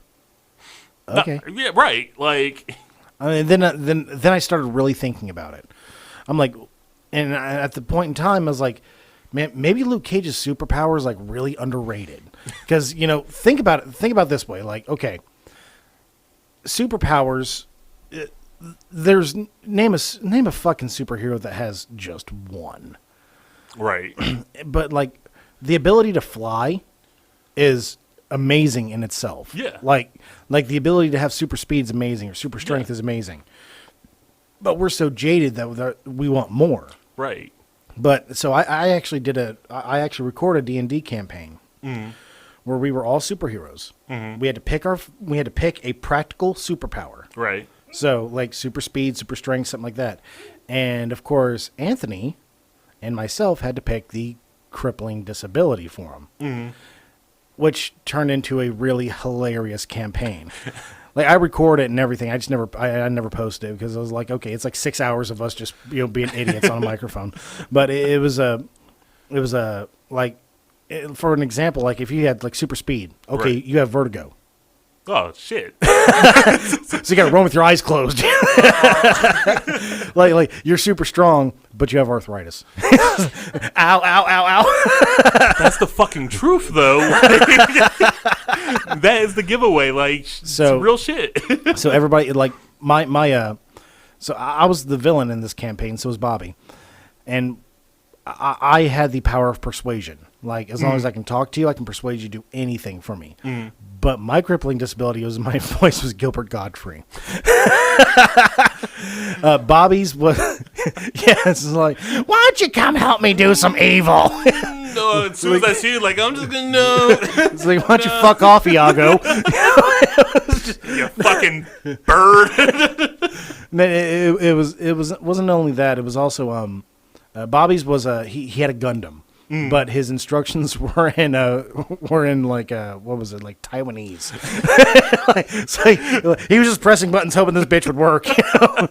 and it was Chelsea's was she was just a witch, but she had to do every time she cast the spell, she had an intergalactic space turtle scream in her face. So It'd be very distracting.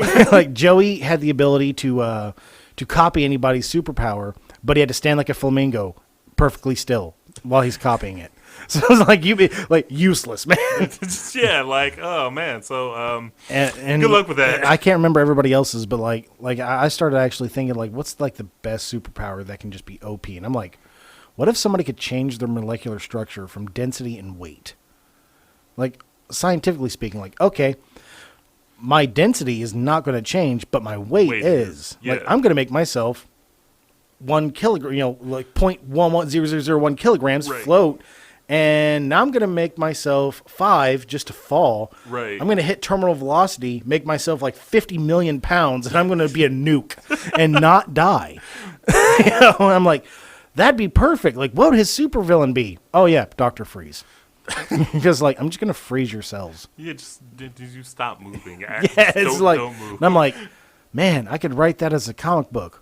Or I can't. Because I can write. I can't fucking draw, though. God damn, why can't I draw? If I could draw, I'd be famous. No, I think it would sell better if it's just stick figures, honestly. Because, like, I mean, it's been about like a good 15 years since we had something stick figure related that A made good big one, yeah. boom. So, like, why not? I mean, I remember that we actually made when we worked at Big Lots together, we actually made everybody there like a superhero and a supervillain. Yeah. I remember Jacob was he had Hulk-like powers, but like the panel that we envisioned was like you saw a chromosome split in half, and then he's just this big, strong guy with a big Cro-Magnon forehead. He's like, I really like apples. It was just very like friendly. Like he's like, oh well, I'm sorry to impeding your day. Yeah, and the first fucking the first episode he wrote was Stink Meaner.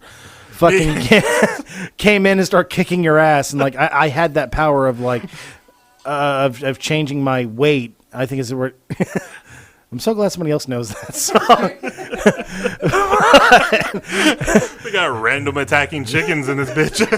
It's my fucking ringtone, man. Like everyone's like, "What the fuck's that from?" I'm like, "Oh, let me show you." And they're like, "What's wrong with you?" And I'm like, "A lot." Nothing at all. It's completely normal. And I remember that Stink Meaner was kicking your ass, and I went to go kick him in the face, and Chris Ann had anybody that was around her, you lost your power. Yes. So I kicked Stink Meaner. I was like, my gout! I just rolled away. Because she was offended. Yeah. Oh my God. We took our shirts off to unload the fucking truck. That's offensive. Let me get deeper into it then. It was 115 degrees. Outside the truck. Outside the truck. Let alone inside the truck, and it's insulated. Like and Kitty had to tap out that because originally it was me and Kitty inside of there. Yeah, but her 60-year-old ass had a heat stroke. Yeah, and I'm just like, fuck and I'm in there by myself, sweating a fucking storm, just trying to just get this truck done. I just want to go home. I'm wearing all black. Yeah, wearing all black because that was a uniform. And then I remember you came in there. I'm like, oh, thank God I got help. And then I looked at you. I was like, tarps off. Okay. Yep. And we said, fuck it. And if I'm taking my shirt off, it's fucking hot. Like tied around our fucking heads like we're in the Sahara and shit because it's like drenched and. We were. Yeah, I think I lost a good 5 pounds that day. Like, and fucking Chris Ann was just that's offensive. I think I remember I started sweating on her on purpose. Yeah, she's like, that's offensive. That offends me, and I'm just like, it's about to. Then you get your ass in this truck. And we got like so much shit for that. Like, oh man, we OSHA violated like a motherfucker. Like, we should have been like we honestly we should have been fired for as much shit as we did. Oh, yeah. But at the same time, like if we would report to OSHA with the shit that we've done that we had to do, like oh no, that bitch would have been shut the fuck down. Yeah, like that pallet of fucking water rolling over your foot. Fuck because that. It was just us unloading it. Like, I'm like, and this pallet's like 2,000 pounds, and I'm like grabbing a hold of the back of it, trying to stop it. And it's dragging me. I can't. Like, I'm not you strong. Like, I'm strong, but damn. The fact that the management got pissed at me because they lost their safety bonus because I had a fucking car over my foot. Like, it pissed me off. And I was just like, it was their fault because by rule, everybody that was on the truck had to be in there to unload the pallet. Yeah, exactly. So it was Tina, Bonnie, Deanna, and I think it was Nicole. Yeah. We're all just standing outside of the truck going, come on, get the pallet out. And I'm like, ain't y'all bitches going to come up here and help? Yeah, like, what the fuck? Like, and that's what's so stupid because I remember like being in the office because they had to give me a drug test and all that. Oh my God, I had to fill out 3 of those. And I'm just like, I was like, well, whatever, I got to go to the hospital after this because something's not right in my foot. And I was like, well, there goes our safety bonus. Damn straight. I didn't get a penny from that shit. Fuck your safety bonus. I have a broken screw in my foot. My foot is fucked up. Like, and then, like, after that, like, they cut my hours. Like, I was only working, like, 14 hours a week. Yeah. And I was just like, fuck it. And I'd start calling in. I was like, I'm not coming in because the paycheck is not going to equal out my gas. Yeah. So, like, fuck you. And then I walked out. Like, it was like... and then I worked there for, like, 2 extra years. Because I really needed a job. There's like... They asked me if I could stay over. And I was like, yeah, sure. And I was like, fuck it, I'll stay over.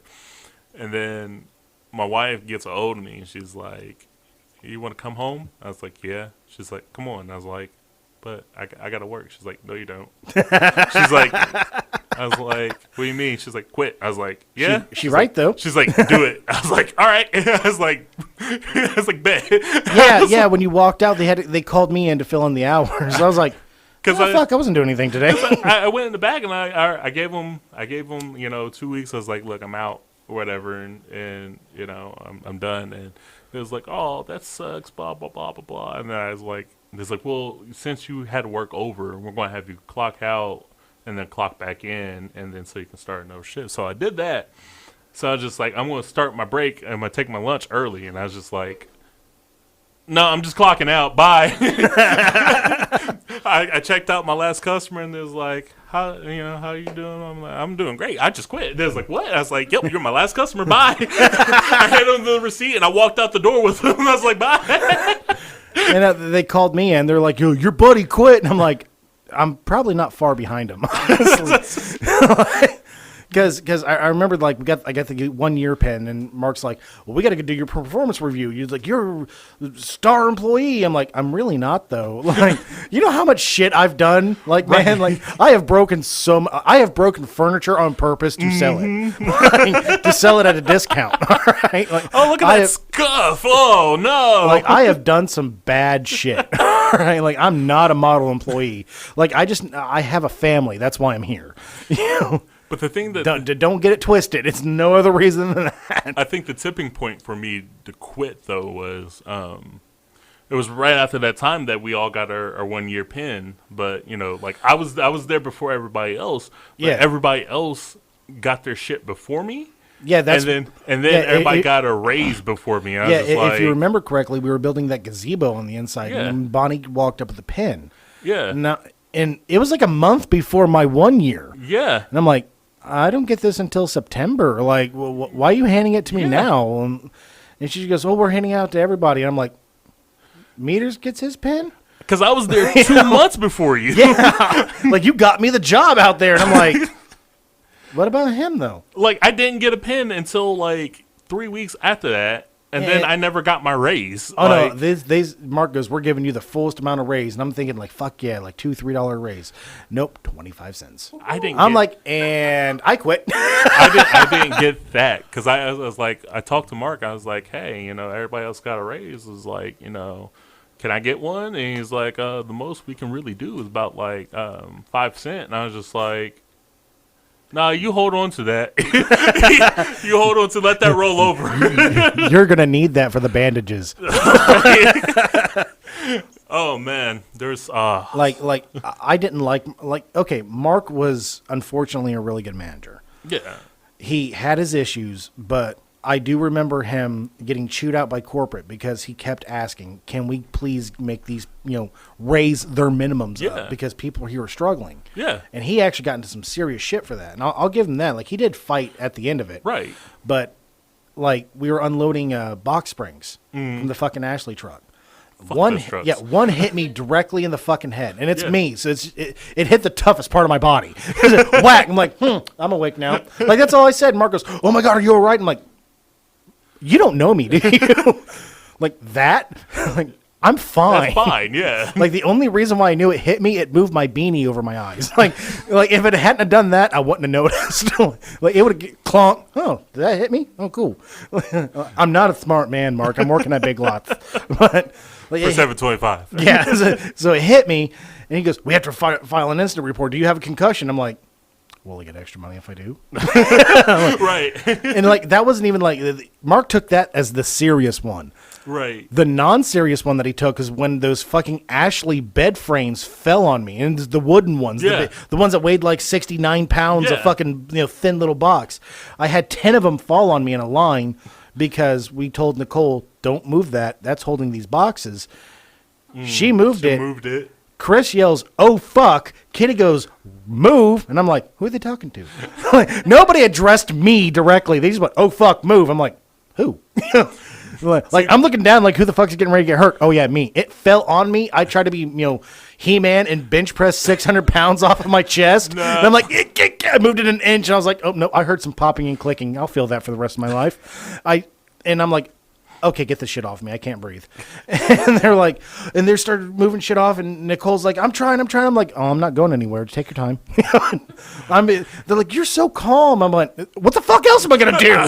Panic is just, I'm stuck here panicked. Like, yeah. I'm like, no, internally I'm freaking the fuck out. Get this shit off me. Like I stood up. They heard my ankle twick back into place. They went, we'll write out an incident report after you're done. I'm like, no, are you fucking serious? Do this shit now. Like I'm limping. I can't stand anymore. They're like, well, you want to manage the line? I'm like, no. Because nobody else is going to jump in the fucking truck. I'm going to go home, all right? And I'm going to sit down for a bit. Now, see, I remember I did some petty shit there, too, because I remember I got bitched out for whatever reason, and there's like, all right, well, your goal for today is we got a huge truck coming in. We have no room for it. I want you to make room for it. So hire a better stalking crew. So I was just like, fuck it, all right. And we had a whole bunch of recliner boxes. And I remember, like, whenever I got the shit, there's like, oh, he got it. He can carry these recliner boxes by himself. I could, but a little help would have been nice. So I said, fuck it. I'm taking these recliners and I'm stacking them on top of shelves. So, oh yeah, I remember that because guess who they hired to get him down? Me. Yeah. I said, fuck it. Because like the chain of like muscle command was you then me, and they were like, well, you're the only one close enough. I'm like, okay, so what you're saying is that let's put this in the cars. Let's say Demetrius is a Lamborghini. So, and I'm a very tuned Mustang. I'm not as fast as the Lamborghini, and the rest of you are Priuses. Pintos, exactly. Yes, thank you. Pintos and Priuses. Pintos. That doesn't mean I can match his speeds or strength. I'm not the... why are you making me do this? They're like, he stacked them wrong. I'm like, no, they look right to me. Because this is what they told me. They said that we don't care what you do or how you do it. Just make the room. I was like, I got you. So I did that, and fucking, what's her name? Teresa came back. She's like, what? And she was wanting to say something shitty, and I'm just looking at her as like... And then she stopped. She was like, fuck I was like, well, you got your room for your truck. And then 2 weeks later, I quit. No, I remember the final nail in the coffin. Besides the shitty raise, was we did a truck, and Chris came in, and he was supposed to work furniture. Yeah, because that's all he really ever did. Yeah, and that's all they. I was furniture in stock. They didn't put me fucking anywhere else. They knew better because I had an attitude. Yeah, they're like, "Where's this item at?" I went, "Did you look for it?" And I'm like, thank you for shopping at Big Lots. At the bottom of the receipts, a survey. Tell them that Schwartz sent you. Ezekiel's, and write a bad review. Cannoned. 300 bad reviews for Ezekiel. Corporate got so mad, and this is what Jacob was telling me. Corporate got so mad that they called Mark and said, who the fuck's Ezekiel? I'm like, I'm already gone. And it was... And I remember with the final nail in the coffin for me to do my 2 weeks in was that you remember where all the recliners were. Yeah. Like they were next to the big fucking water tanks and shit. Yeah. And they looked at little ass Chris and said, okay, you need to move all the recliners 4 foot to the side, including the cage. And I'm like, no. By himself? No. I looked over at fucking Mark and I'm like, Mark, he can't do that by himself. You can barely like on the mosquito. Fucking big ass mosquito. Kill that motherfucker. It just hopped away. It didn't even fly. It just jumped away from you. It's like, no. Oh, damn. It heard the story of me swatting things out of the air. Like, no. But no, it was, I looked at Mark and I was like, Mark, he can't do that by himself. And I just got done with the truck. Right. And Mark goes, well, he's going to have to. And then he left. I'm like, Mark left for the day. And I'm like, looked over at Bonnie. No, it wasn't Bonnie. It was fucking Brenda. Brenda, yeah. Yeah, I looked over at Brenda, and I was like, Brenda, can I please stay back and help him? I was like, who's watching furniture? And she goes, well, Teresa's off today, too. And I'm like, Brenda goes, don't worry, honey. I'll watch furniture. I'm like, that's why I fucking love Brenda. Brenda had us. She worked for us. She understood. Yeah, she goes, I'll do furniture. You boys do what you do back here. I ended up getting like an extra 10 hours alongside Chris. moving those fucking recliners up because it took all day. Yeah. Like, you got to think, there was a couple hundred of them. So we had to scoot them. We had to actually downstack everything, Right. restack everything to the new planogram, move that cage, which was a couple thousand pounds. Wasn't done easily. Right. And after we complied with the law, because it had to be so far away from that and I had to get back there with the ruler and shit. And after we got all that done, I am pouring sweat, and I just worked a truck, and this is a 14-hour day in on me. I walked out, and I'm just drenched, like I'm dripping at my fingertips, like I'm Right. just done for. And like Chris has already clocked out, and he's walking next to me, and I'm like going up to the register, and Brenda looked at me and goes, "You don't have to come in tomorrow." I went, "Oh, I'll be here." I was like, "But I'm going to complain every minute." Right. Like, y'all going to remember. Like that right there, Chris would have never been able to do that himself. It would have been a whole month process. Oh yeah, he would have gotten a quarter of the way done, and then he would have. And he only worked one day a week. Then the next week, he would have came in and done it again, Yep. then and again, and then again, and then he would have left all this shit behind because he has to. Yeah. Because their thing was that if somebody started a project, nobody else can finish Touch it. Yeah. And I'm like, that's bullshit. If I can do it and I have the tools and resources, I'm I'm gonna gonna do it. Yeah. It's I'm gonna do it. like fuck it. All the fucking display furniture, like that shit was just slapped together. Yeah. All of it was. Yeah. I was like, and I told all the customers, like, don't buy that. Don't buy that. Yeah. Like, why? I was like, it's fastened to the wall because we're pretty sure it's a health hazard. Yeah, like because all the shit in it's stripped. Like it's not Because it's junk product. It's junk product and it's sent for display.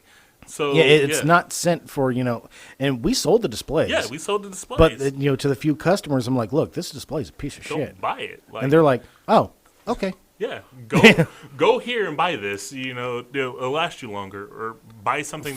And the funny thing is, like, working out there, it did give me a reference, and like I'm getting my TV and my couch and shit from Rent-A-Center, and like Tina out there is a sweetheart. Yeah, And I came in and I was like, yeah, I worked at Big Lots for years in the furniture department, and then she's like, yeah, it's the same shit. Yeah. I was like, yeah, I know.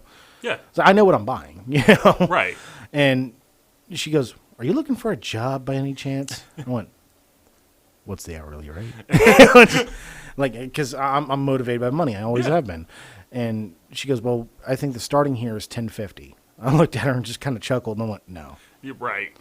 And she goes, why? I went, if you were to calculate my salary into hours, I'm making it's $17 an hour. Yeah. I was like, if you can pay me like $17 an hour, Right.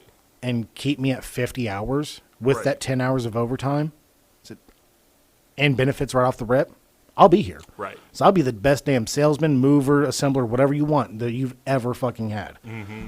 And she goes, oh, I can't swing that. I was like, No, I mean, she goes, but if you ever lose your job at Cronin, I'm like, assuming I'm going to get fired, I'm actually really good at my job.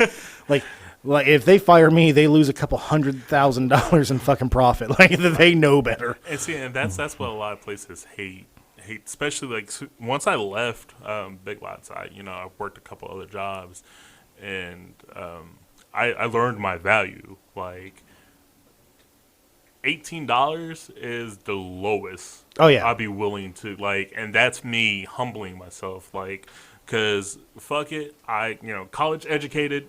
I've been through some shit. Fucking feel you. So I deserve top dollar in my No. opinion. So if I'm taking $18, $17 an hour, I'm doing you a favor. No, I feel you because, my degree is in, automotive electrical engineering. Yeah. Where the fuck am I going to use that? Like, back in 2007, yes, there was a right. field for it. But now that everything is like slapped together electricity, I'm like, Yeah. oh, fuck. Yeah. Like, and it killed an industry before the industry started. Right. And so I can rewire a car Right. blindfolded. But Right. I'm never going to get hired for that. Like, there's no specific job requirement. It's just like, wire this car blindfolded. He's like, okay. It's cute to have on your resume. Yeah. It's like, oh, he's college educated. And I'm like, yes, now please hire me, McDonald's. And I want You get an extra pay. Exactly. I get an extra meal on my I shift want a Frosty with that, okay? when the ice cream machines work. I will fucking fix the ice cream machine. Pay me. I will fix that shit. It will never break. Yeah, but now Big Lots is now hiring at $9.50 an hour. I'm like, what the fuck? That's where it should have started. Honestly, that was not a $7.25 an hour It job. wasn't. How bad we got mangled back Legit, there. That job is designated for like 15 people, and you had 8 people doing that. Oh yeah. And not even on the same day. It's like you had like 4 or 5 people a day working. Oh yeah, and here it is years after we've quit. I guarantee I can walk into Big Lots now and they'd still. And every time I go in there, anyways, they ask me, "When do you want to start work?" We want you back. I'm like, well, tell your corporate, $17 an hour, and I'll fucking come back. Yep. Because they did offer me management. They offered me dock to stock lead. And at the time, I heavily considered it. But I was also working there and AutoZone at the time. And AutoZone just offered me management as well. Right. They offered me to be the commercial manager. And the commercial manager was $13 an hour. Right. Dock to stock lead was $10.50. Right. And I'm like, I was like, I'm going to have to go with the AutoZone one. Plus, the dock to stock lead means I have to go to fucking Beaver Creek, Ohio. Yeah, no. That's not For worth it. $10.50 an hour, Right. or I can stay in town, Right. and get $3 more in the hour and benefits. Exactly. But they were at first they were like, well, we're looking to replace Kitty, and Kitty goes, I'm looking to retire, and I'm like, well, you've been here since the dawn of time. I understand, like how you're not a store manager, I don't fucking know. And then we see her work, and we're like, oh, okay, that's why. Yeah. Her and her like 13 smoke breaks that like 45 fucking minutes. Like that's your whole shift. Well, everybody's afraid to tell her to no, but everybody's too afraid to look at her and go, don't do that. No, because I said fuck it. I said fuck it. Whenever she goes out for a break, I'm going out for a break. I did the same thing. Fuck it. It's like we went out there together and smoked. If it was just me and her in the store, and we knew there was no other customer, she'd be like, "Come on, let's grab a cigarette." Yay! I'd step the fuck out. Like all right, she we chilling. well, not only that, it's like Teresa fucking loved me, and so did Brenda, because Mark had that really bad habit of belittling women in front of everybody, and I'm like, yeah, homie, don't play that. Yeah. So like, I obviously I can't go up and be very confrontational. Like I needed the job, so I went back to the furniture department. I was like, Brenda, to the back for a delivery, please. And Brenda come back with her keys, goes, oh, hi. How long have they been waiting? I'm like, they haven't, Brenda. I saw Markley yelling at you, so I just told you to come back here. See, and she just goes, oh, you're an angel. I'm like, I'm not religious, but thank you. I didn't give a fuck because Teresa fucking high-fived me every time. She's like, I know what you're doing. I didn't give a fuck because I would have been better off if I got fired. Like I've been here long enough. You know how I could get an appointment. You know how impossible it was to get fired out there? Can't. The I- only time you got fired was if they knew you were stealing, but they had to actually like, hey, don't steal, and you're like, you put that money back in the reg. Don't put it in your pocket. Don't walk out of that door. All right, well, I'll see you tomorrow. Like it is so hard. It was so hard to get fired out there that I had to test a theory that I no call no showed for 6 weeks. Yeah. And they call me every week. You coming to work? And I tell them no. Like I was never like, they're like, well, why not? And I'm like, $13 an hour and full time. That's why. Like, I have another job. Like, what about this? Do you not understand? And then it was 6 weeks later. Like, I kept checking my logins too. And finally, it didn't say terminated. It said I quit with a 2-week notice. And I'm like, Oh, that's sweet. I can't even fire. I can't even get fired. Like, I wrote down the line on a piece of board my last day working there. Like, I just grabbed a piece of board, jumped in the truck. Jacob's like, what the fuck are you doing? I was like, if it falls over, laugh at me. All the way to the front, like, posted, too. Just stopped on a box, and they're just like, what? And I had Teresa's name tag on. Like, fucking Tyler and I took a fucking lunch break together.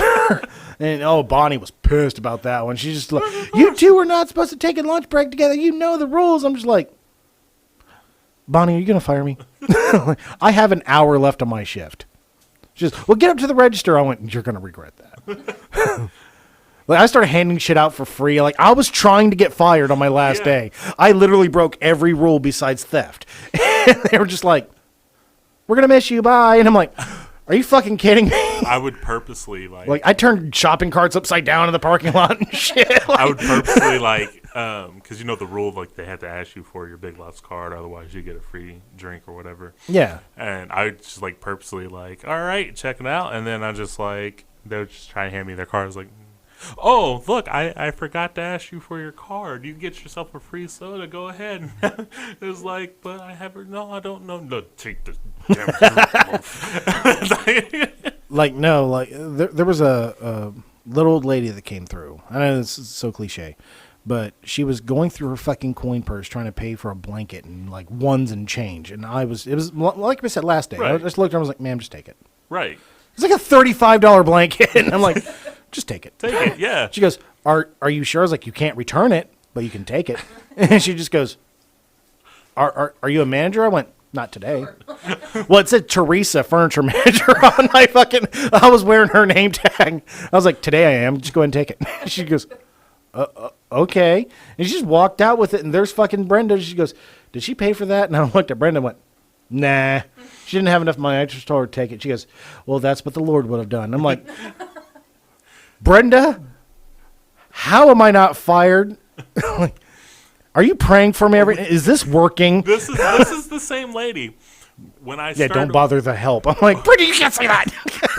when I started working, I didn't get paid for like a month. Yeah, I remember that. And I was just like, because I was giving you rides to work every day. I was like, dude, I want to pay you, but they haven't given me a check. And then I remember I went to I actually work. remember saying, like, it's fine, dude. Just whenever you get paid, hit me up. It's No, cool. I was pissed because like, fuck it, I'm working for free at this point, and homie don't play that shit. So I went into the office and I'm just like, I'm fuming, and Brenda's like, no, I'm mad too. And she grabbed her purse and she like grabbed a wad of cash, way more than I would have fucking made.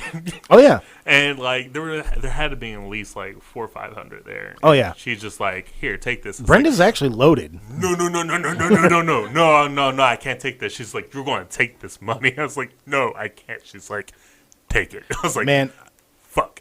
like, and like, I saw Jacob get mad at work. No, Oh, yeah, you've never seen Jacob get mad about anything. right. He got mad at work because the DM came in. Mm-hmm. She loved me for some fucking reason. I was nothing but disrespectful to her. That's what like I feel. Like, There's a- and I'm my not theory- being like sideways disrespectful. I mean, I'm This is blatant. bluntly, Like, I'm not hiding this. And that's what I learned is the I'm more not being cheeky. the more disrespectful you are, the more they're just going, okay, well, I like you. Well, we're gonna work you until you quit. I'm like, joke's on you. I'm into that shit. You know? But like, she came in and she was like, well, the furniture department looks great and it's all big, you know. And she goes, did you move all the furniture around yourself? Did you set it up like this? I went, no, Teresa did. And so did Brenda. I wasn't here that day. Right, And she goes, well, there's no way they could do it. I was like, well, why? Was it because they're old women? right. And she just goes, no, I just don't think they're all that competent. I'm like, well, you're in a position of power and it seems like you're doing just fine. Right.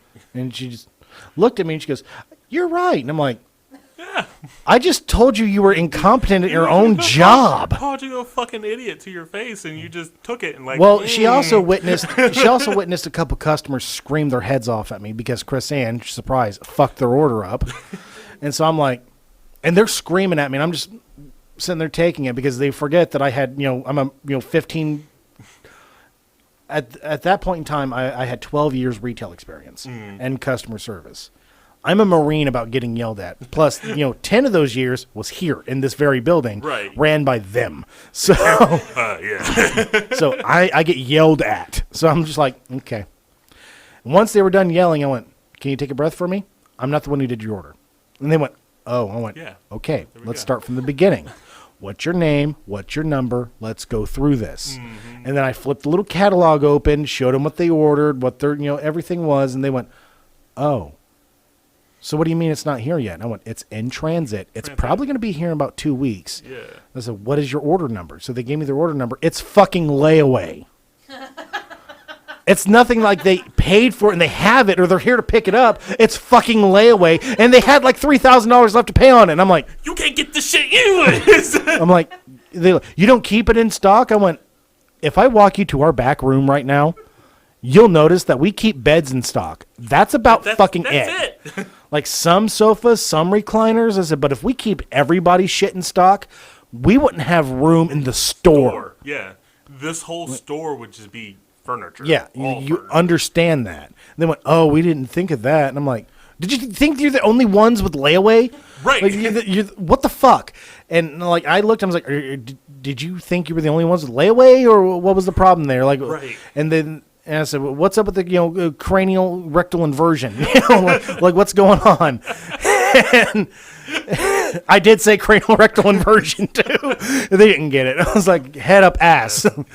And mind you, the DM heard everything. She's right beyond that little thin wall, and she heard everything. And I'm like, how are you praising me right now?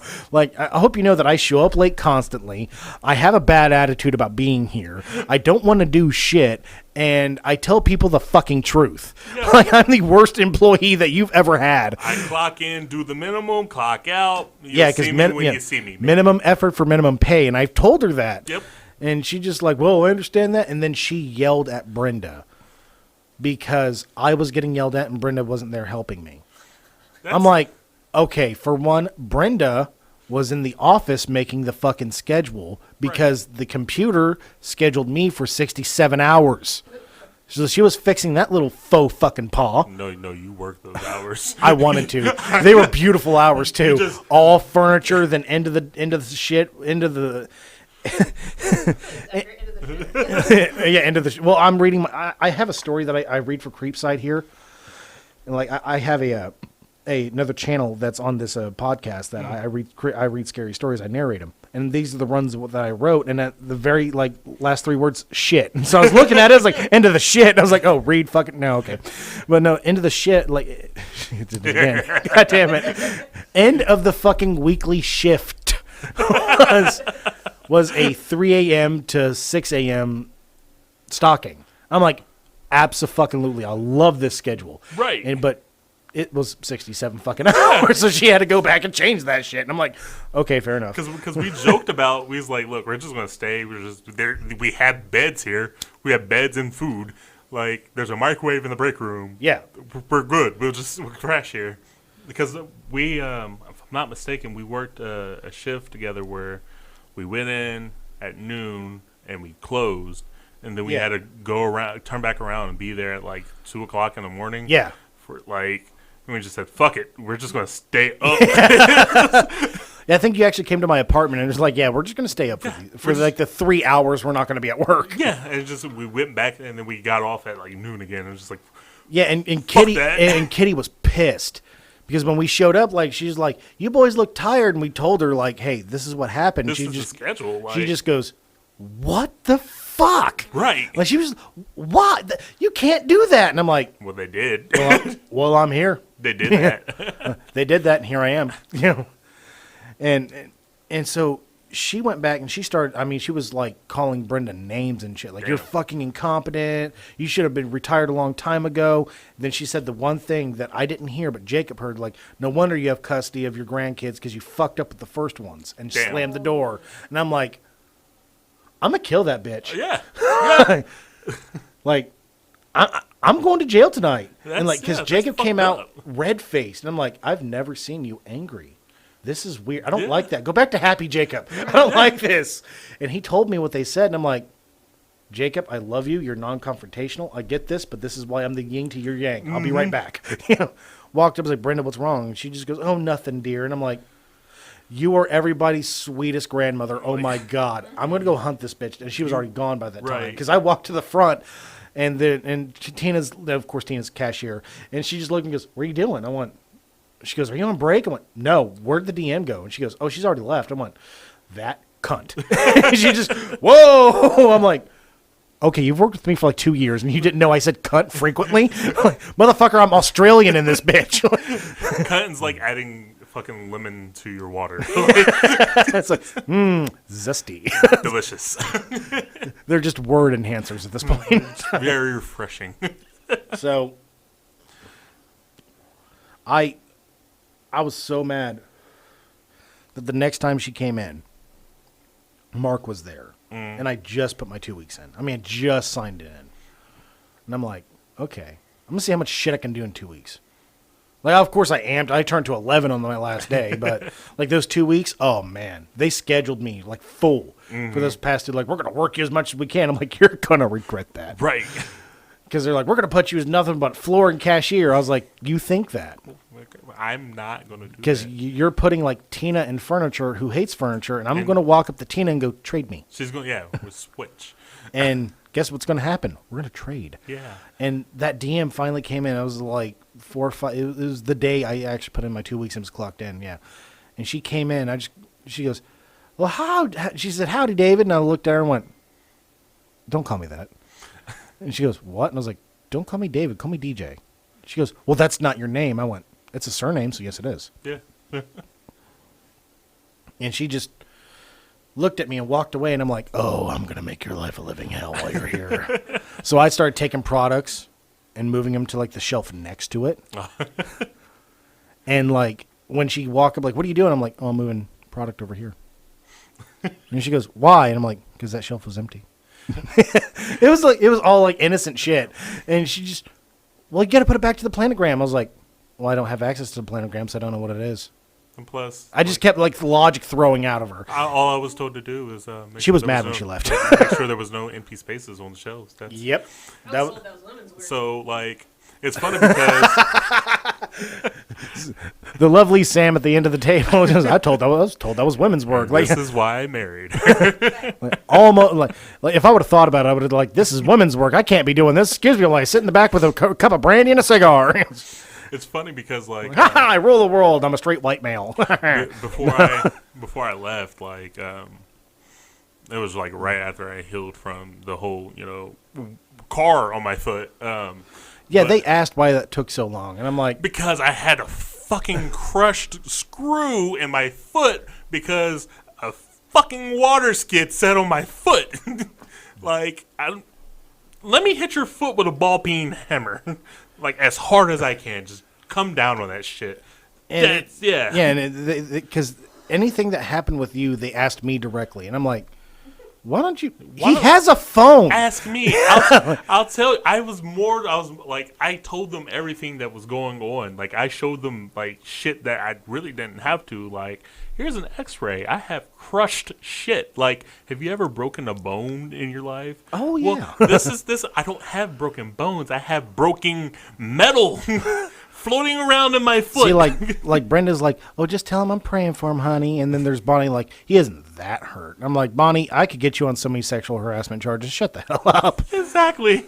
No, Bonnie would. I thought about it. Bonnie wanted to do it. I thought about it. Bonnie and I like, hey. No, I thought about it because she smacked my ass one day because I was going up the ladder with one of those big ass fucking mattresses, and she smacked my ass and goes, "Get it going!" I'm like, "Ma'am, Bonnie, get what going?" I was like, I'm a married man, like, but this ring can come off, and she'll know it's coming off. Because she's going to be in the room videotaping. Like, you don't know how freaky I actually am. Like, I will do you in the back of the store. We'll hide somewhere in the maze of fucking sectionals that we have. Like, Teresa flat out hit on me. That was strange. She's one of those like women like she's a housewife that's in a failing like marriage, and like she's like desperate for attention, so when you give it to her she's like yeah, because I just built a king size bed frame. It was one for one of our new Sealy beds at the time, and I just built it, put the new bed on it and everything. It was a beautiful bed frame, actually. I kind of wanted it. And after I built it, I'm gathering all the little tools up, and she just kind of does that little over dramatic fall on it and goes, David, come lay next to me. And I went, no, all right. Been waiting for you to say this shit for a minute. And me being me, I just looked at her. I was like, you're a married woman. That'd be wrong. And she just looked at me and she just went, well, my husband isn't here. And I'm like, will it get, and I just bluntly, you can actually ask Jacob. He was standing right next to me. I was like, bluntly, I'm like, will it get me a raise? And she just goes, not that kind. I went, I'll pass. Too bad for you, already had that kind of raise. I'll pass. But yeah, like, shit like that. Like when I came back, they were like, okay, well, we need you to stick to your assigned position, so that way we can avoid incidents like that happening again. And I was just like, you guys realize you didn't give me an assigned position. I have, like, if you look at everybody's schedule and look at everybody's, like, they all had something underneath their names, and I don't have nothing. I have no specialty. Like, I'm here. I'm here to do the shit that I do. And it's like, well, you just work the floor until we find something for you to do. Oh, yeah. Have you walked the floor with a bad foot? I was like, so you want me, the guy who throws the recliners, to work floor when you have a pregnant 5'3" little lady who can't lift. Oh, Kaisha? Yeah, Yeah, can't I fucking lift 5 pounds. I fucking love Kaisha. Like, I still talk to her. Yeah, like so you want her to work furniture, but no, okay. No, actually, who was it? There was a customer that said something racist to her. I can't remember what exactly was said. Mm. But I remember Kaisha came back to furniture pissed. And of course, it's Kaisha. She's going to be mad. She's going to be mad. You know, she isn't one of those ones she's going to break down and cry. No, she was just Right. like, I'm from the hood. I live in Norwood. And I'm like, shit, I live right behind you. You know? And she just, she goes, this customer done called me this. And I went, you want me to go say something to him? She goes, no. I'll say it, though. I'm like, why? She goes, because I'm pregnant going on maternity leave in 2 days. She went and called him something. It called him like, it was some sort of honky name. I'm like, this is great, popcorn. I remember when the customer actually called you the hard R. Because of a fucking Christmas tree. And Teresa and I went running towards the name because I'm like, okay, 2 things about to happen. 1, you get the customer out of the store for his safety. 2, I'm the only one who can even come close to holding him back. By that, I mean I'm going to lay in front of him and hope to God he trips. Because it's a good thing that you did come, because I went from smile to murder smile. And because it was like legit, this is all it was. Like the guy came in, it was like a week after Christmas, and we were marking down. Yeah, I remember that. Christmas And we just started marking him down. and Yeah, I remember that. Just marked down this Christmas tree like 25%. And it was already cheap. I think it was like $45 to begin with. Yeah, it was that one. I remember that one. Yeah. we marked it down 25%. So on the tags, when we mark it down, we put the marked down price next to it. And the guy is like, so I want 25% off of the 25%. He wanted 50% off, and I'm just like, that's not how this works. I was like, sir, I understand what you're saying. You're getting at. There's a little confusion because there's a price here, and you don't see any other price. But this is the marked down price, and he's like, "You stupid nerd." I'm like, like he didn't say it; he screamed it. Like the whole store heard it. And then you just see me coming up like Teresa like tried to run in front of me. I'm like, oh no, I'm faster. Get out of my way. So it's funny because like I'm the clinch move. Because I grabbed the stuff. I grabbed my stuff, and I go up to the front, and I'm like, okay, well, I'm going to go ahead and go back to work. And Brenda's like, you want to go take a break? I was like, sure, I'll sit down. Because I'm bloodshot. When I get really pissed, my eyes turn bloodshot red. So she's like, yeah, how about you take a long break? She's like, don't worry about clocking out. She's like, I'll take care. She's like, just go sit in the back for a while. And I sat in the back for 5 hours. And everybody came back there just to make sure it was fine. And it was like, go ahead and go home. You're fine. So they, I remember I was scheduled for the next 2 days, and it's like, you can go ahead and take those days. And Brenda still clocked you in. I remember that. Yeah, she's like, don't worry, just take the. Like you didn't lose any profit from that. So I was just like, cool, because next time that shit does happen, like I promise you, I will not be able to hold my cool. No, because I won't have people trying to hold me back. No, I remember that one old lady that she didn't say. She said it to me and didn't say it to you. You just got there. Yeah. I had this old lady getting furniture, and it was like she was getting a bunch of like kitchenry shit. It was like kitchen countertops and like the fucking like stand up like little fucking storage units and shit. Yeah. And she goes, "Well, do you have these in white?" I was like, "Oh yeah, we do. You know, it's a very common fucking question." Right. And so, and then she goes, "Yeah, I know black looks weird." I'm like, in some kitchens it does. Yeah. Like it really depends on the paint and whatnot. You know, Because if I I'm have thinking blue everywhere, and, yeah, exactly. I'm thinking, you know, maybe that's just, you know, what she's thinking. Like I don't try to, you know, poke racism everything. Right. But she goes, "Yeah, black looks weird even on people." And I'm like, oof. Okay. I remember I just showed up, and I just like, Yeah, because even I was red in the face on that one because she wouldn't shut up. I was like, She just kept going on. Like, I'm so glad they hired all white people here. And I'm like, oh. because I was like right behind, like looking like, what? Yeah, because I went to the back. She was pulling around. And I looked, and Teresa heard everything because she was right next to me. And I looked over at Teresa. I was like, "Can we have Demetrius load her furniture in?" And I did, And she goes, "I wouldn't have it any other way." and I did. Opened up that door. She walked in with her little receipt, saw me, sign it in, and I hand it back to her. I was like, "All right, meters." And he comes out like above his head, and she just white knuckling her steering wheel, shaking. And he's taking such good care of it, putting it inside the truck. I'm putting it in there, but like I'm putting it in there. She knows that it's in there because Oh, it's no. like snug. Like, Like the truck is shaking every time. She's just white knuckling the entire time, looking around. I'm like, eh.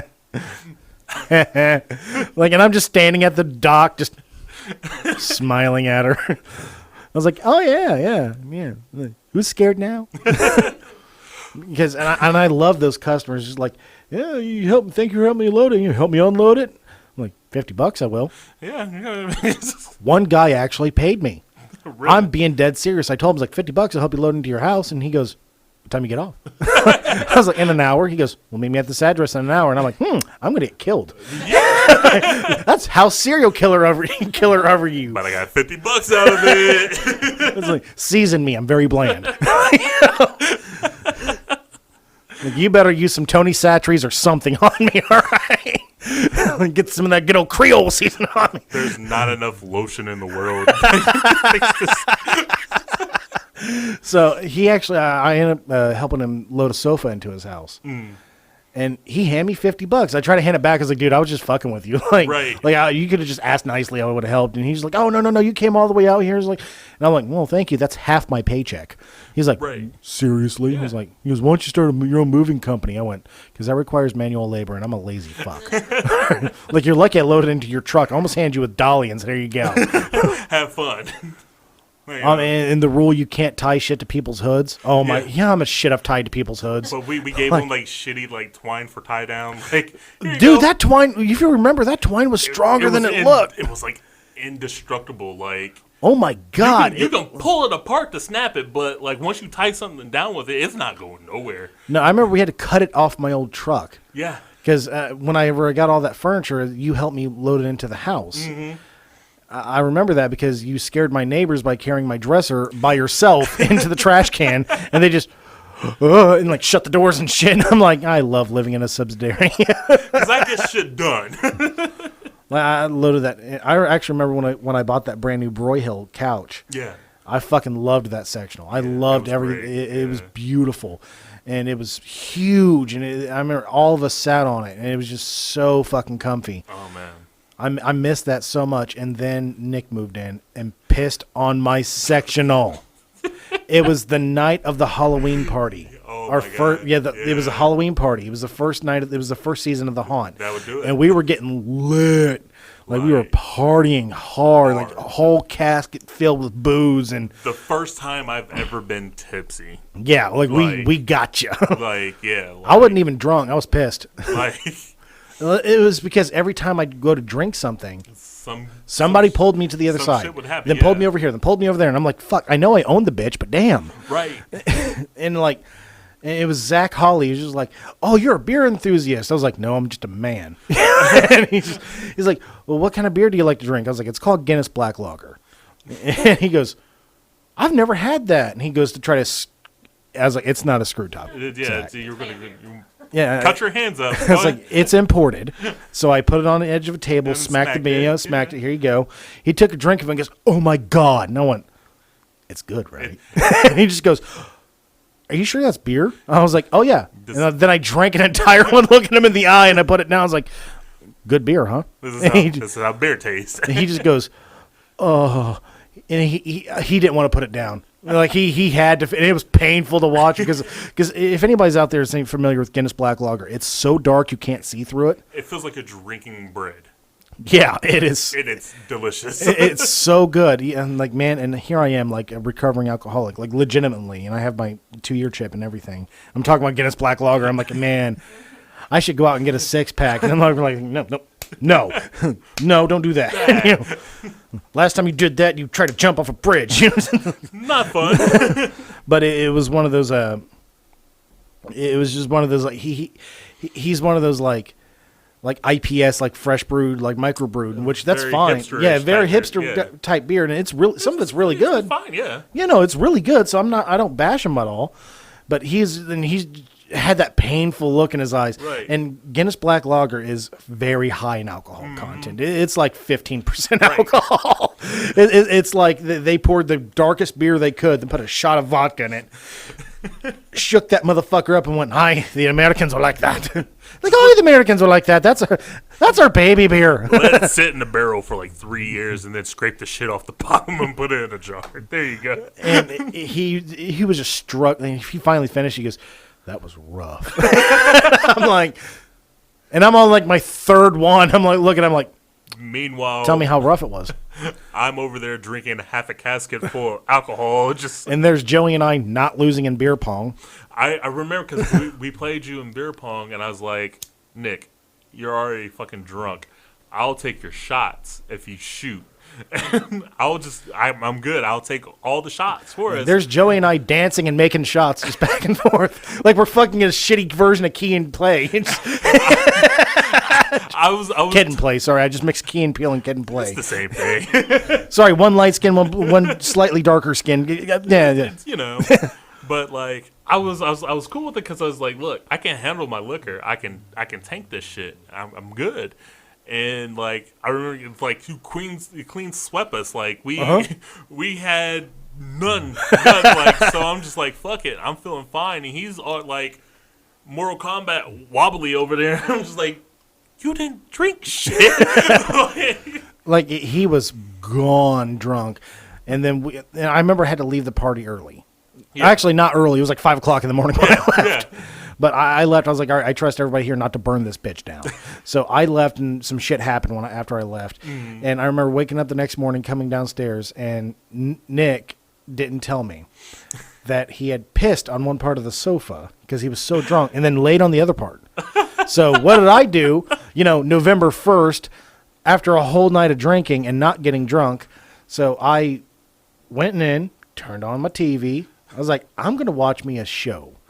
Sat down, and I just, I'm like, oh, what is that? And he just, I'm so sorry, man. He just looked over. I was like, I really want to kill you right now. Like, there's a part of me that wants to boil your teeth. Like, your gene pool could use more chlorine. You understand this right now? And nobody in the world would blame you because, like. And then he cleaned the sofa. Right. He did. He cleaned the entire thing out, and I was like, "Oh, thank you for that." But yeah, it shouldn't have happened. Don't piss on my couch, man. Like, but no, that party. Don't Rick James me. That party was fucking great because I remember, during the hunt, like one of my exes walked through, like holding hands with another dude, like, and had the nerve to wave at me, like. Why I'm waving a chainsaw. So I'm just like, are you sure you want to do this? Okay, so the night, the one thing that stuck out to me was it was the shittiest fucking performance we had of the entire season. Absolute worst. And I remember that I remember that I'm the one who was working the line because nobody else could. It was me or Joey that could work the line properly. Right. And so I'm like, okay. Joey comes up and goes, you need to look in the back. I can't figure shit out. And I went, okay. And I remember I was like, that's bad if I have to be pulled from the front to go do his job. Yeah. Like, this is a bad sign. I've never had to do this. So I went to the back. Like, I walked in through the back way, and I looked over at James. I'm like, dude, you okay? And he's just like, dude, it's fucking crazy in here. I was like, well, we have a huge line, so. Right. And then I hit each scene individually. I was like, what's going on? Nobody could figure out what was going on. I popped my head into your guys' tent. I was like, guys, what the fuck's going on? And you guys were like, we don't know. like, people keep running into each other. And I'm like, what the fuck? And then I looked over at Tony. I was like, dude, what the fuck's going on? He's just like, dude, I only have time to do one of my scenes. I was like, okay, for now. Yeah. Now, your first scene's a prop scene because it just looks creepy. It's going to get people unsettled. Work the game show. You got 1 minute to keep people at bay. So I just let a group go through, and then there was 2 groups bleeding into his scene. I'm like, what the fuck's going on? So I walked out back and looked at Bob. I was like, Bob, how long are you getting here? He goes, they're not stopping. They're just walking right through my shit. Yeah.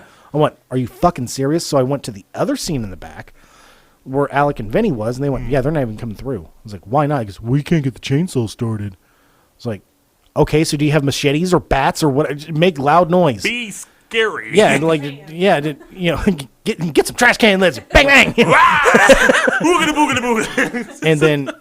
And then Richard had to sit down because, old man Parkinson's. Right. So he had to sit down. So his scene was developed to be a prop scene anyways. Yeah. But they were just skipping that. Yeah. I'm like, okay, when the fuck did this become amateur hour? We've had so many times we guys have done this. Right. Like, when was this amateur hour? So I realized that the only scene outside was Bob's. Yeah. And that's when I was like, okay, it's like 9:30 p.m. We just opened up like 2 hours earlier. I'm like, okay, fucking intermission. And people are mad. Right. Like, why are we getting intermission now? I was like, shut the fuck up. We're having a team meeting. Right. And I went in there, and Joey is a ball of fire. And I'm like, you're drunk. Right. There wasn't a day Joey wasn't drunk there. Exactly. That's the only way he could handle it. Yeah. Otherwise, he'd fight people. Exactly. So I'm like, you're drunk. Hold the fuck on. It's like, what the hell's going on? And I remember everybody started pointing fingers at each other. I was like, stop it. I was like, looked over at Vinny and Alec, and it happened so fast. I just looked over, I was like, what's wrong with you guys? We can't get the chainsaw started. And I looked over and went, Joey. It was like movie style. I went, Joey. Picked up one of the chainsaws, one start, pulled, fired right up. The other one start, pulled, fired right up. Turned them off and goes, turn the bar lock off, dumbasses. And he shoved them in their chest. I was like, okay, dumbasses, turn the bar lock off. I was like, okay, look. I said, Bobby gets 1 minute. I was like, that's it. He gets 1 minute. And people started raising their hands. I'm like, shut up. And even fucking C.U. Splatter's like, no, he's right. And C.U. Splatter is like a 35-year veteran of doing these every year of his life. And he's just like, no, he's right. Yeah. He's like, he's completely right. What's going on? Yeah. And that's when I was like, okay, we're going to continue intermission for the next 5 minutes. I said, then we're all going to gear up. Yeah. And that's when I started walking back towards the line. Then I hear James in character yell out, the next words out of your mouth better be some fucking Mark Twain bullshit or it's going on your fucking epitaph. And I'm like, you're not supposed to cuss. So I looked over, I'm like, and he goes, somebody come get this drunk motherfucker. And I'm like, and you're still in character. I'm like, I don't know how to take you. So I walked up to him, I'm like, dude, you all right? And he just grabbed me and goes, this drunk guy just hit his wife. And I'm like, and, cue fucking Kill Bill red. I went, okay, go inside, get Joey, get everybody inside. Yep. I said, Joey and I will handle this. What he heard was, get everybody. Yep. So this drunk guy's getting ushered to the car by about 60 people in haunt gear. And I'm like, oh, this is bad. We're like, oh, we don't. He goes, you need this many people to whoop my ass? And we're like, nope. Nope. Hey, everybody. Take a seat. I'm going to grab one person randomly and they're going to whip your ass. Take a fucking seat. But that ended up deflating, and I remember you yelling out, everybody back! And I'm like, yes, sir. And I'm like, wait the fuck a minute, you're my employee. I'm like, hold on. When did you... I'm only your employee because I let you. So I went in. Second half of the night began. And that's when, like, you kind of told everybody, get your shit together. And everybody went, aye, aye, sir. And I'm like, that's all I needed. Yeah. Okay. And I went to the front and I told the line, like, the drunk guy had his wife. We all take care of our own out here. They went, oh, shit, you should have told us. We would have came too. I was like, we already had 60 people. We didn't need 360. We didn't need the Spartans coming out too. Like, you're not fighting Persians at this point in time. So, and they actually ended up donating more. Yeah. Because of that. They were like, nah, fuck that. This place is amazing just for that. We ended up making like an extra $2,000 that night. Yeah. And that's when I was like, all right, let's kick this bitch into high gear. Yep. And it was perfect It after was that. beautiful. People were pissing themselves, crying. I mean, everything. Beautiful. I missed doing the haunt so Yep. much. What fucked it was, and I'll say, I've already said this on this microphone. What fucked us was having Andy and Marker in. Yeah. What fucked us was we started charging. Yep. That's what fucked us. Yep. Once the minute we started charging, like it took the fun away from it. Because before Then it was became a just- job. Yeah. Before it was just, people having fun, scaring people. Well, it wasn't only that. It was, if you remember the original cause, is because, when Anthony got diagnosed with non-Hodgkin's lymphoma, he thought Yeah. nobody cared about him. Right. And I'm like, bullshit. Bullshit. And we actually paid for quite a few of his treatments, too. Yeah. Like, he'd come in, like, on a Sunday and just, like, I'm sorry to ask this. I'm like, fuck you. What do you need? Right. Got you. He's like, here. And I'd reach into the jar. I'm like, how much is your treatment? He goes, it's like $250. I went, is that the office visit or is that the treatment? Treatment. He goes, that's the treatment. Right. I went, well, here's $300 for the office visit, too. Right. And it was like every Sunday I was giving him the $300. Like, here you go, man. Here, treat yourself. Yeah. Get help. And It's something serious. You shouldn't have to feel ashamed. then we raised money for that fucking little girl's funeral. We ended up Yeah. raising like $30,000. Yeah, we made from the door here, Yeah. and I'm like, what the? And we took zero cents. Yeah, we gave none it of us all got to paid. the Yeah. parents on that one, and they were so fucking grateful that they ended up working. Yeah. Yeah, I Like, remember that. Yeah, and they came in at the tail end. They're like, "Can we do what can we do?" And I'm like, Mm-hmm. "You know what? You already brought your costumes. Work the crowd." Yep. As I'm not going to make you do anything stressful. Work the crowd. You'll be right next to me. And they hugged me. They hugged everybody. They were crying their eyes out. And then the party started. Oh, yeah. It was in the clown maze too, right? In your guys' sanctuary. I was like, yep. Hell, I remember knocking cheese through your clown maze. Because that guy who's been sexually molesting Autumn came through, Yeah, and Joey yep. and I fucking Yep. bruiser barreled through the fucking catacomb and knocked him over, and then just and I'm looking at you guys like, we have shit to do. No, actually, I looked at you guys and went, fucking staple that back up. And they were like, why? You broke it. But I think like the best part about my whole area was like it was never the same because shit kept getting knocked down and all that shit. Yeah, and I that was like, and fucking that's fine. It's like leave it fucked up because now people are going to wonder like why is this the only area that's that and fucked up? we had a secret. We had a secret spy in there too, and that was fucking John. Mm-hmm. And this always sounds like a racist comment, but it isn't. But just by statistics alone, black people are the easiest to scare. Yeah. No. Yeah. Oh my God. And John brought the crowd. Yeah. And he'd always bring 40, 50 different people. Yeah. And I ended up paying him for most of it. He told me no, man, I can't do that. I'm just doing it for you, bub. I'm like, take $50, man. Like, Right, yeah, please. yeah. Like, dude, like you're bringing me so much business. I cannot not pay you, you know? Right. And he every single week, and he was going through 4 or 5 times a day, 4 or 5 times. And he was walking in a new group of like 10 people. And I'm like, Yep. oh, John, I fucking love you. Yep. And it was just the best fucking scares ever. And especially when that little girl punched Tony's gas mask, caved it in, then broke your tablet Broke that my you just fucking- got. Ah. And I felt so... it was a brand new Galaxy tablet. When they first came out, I'm like, oh my God. That thing was my baby. Like, Yeah, and she reached up and broke it. she's like I had it in my back pocket, and the fact that she like reached and like Falcon punched my ass, like why is that your go-to? Like Well, she punched Tony in the face, caved his fucking mask in, and bloodied his nose. I'm like, this girl gonna be a fighter when she grows up. Like, she ain't never gonna get hurt. Like, and she punched you, and I'm like, oh my. And you showed me your tablet, and I remember I felt terrible. I'm like, that's my fault. I know it wasn't. And I can't control all the customers, but I was like, that's my fault. I actually remember giving you my 10-inch tablet. Yeah. I was like, dude, just take it. I still have it. Okay. I'm not sure if it still works or anything. It's like in me. Well, I rooted it. That's why. It's like it's crying. I was like, here, just take it. I looked. I was like, I can't repay. I can't pay you for it because I was like $1,000 tablet. But here, take mine. I still have it. I gotta go get it.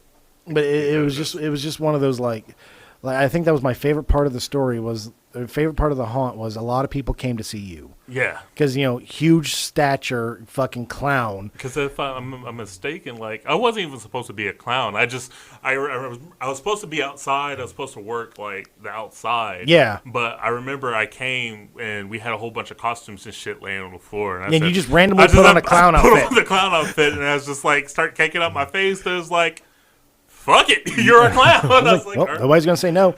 And I remember we actually got fucking Trevor and Taylor 2 weeks in. Yeah. Because they came through, loved the clown outfit so much and loved you so much. And they flat out asked me, he's like, can we work here? I was like, yeah. We can't pay you. And he goes, fuck it, I have a good job. It was so, like... I ended up seeing Taylor's vagina. Whoa. Well, you remember that little head hole that we had at the bottom? Yeah. Yeah, she was sitting on Trevor's lap, and Joey peeked through and went, oh. Peeked his head back, looked at me, and he goes, taps me really hard. I'm like, what the fuck are you doing, spaz? And he just goes, look. I looked down and was like, good for you, Trevor. Damn, that's a nice one. And we busted her out about it at the end of the night. We looked over at Taylor and was like, so, you're bald, huh? And she just goes, what? And I was like, next time, please wear panties. And she just goes, oh. And I looked at Trevor, was like, dude, fucking great job. The fact that she, like, was always, like, squatting.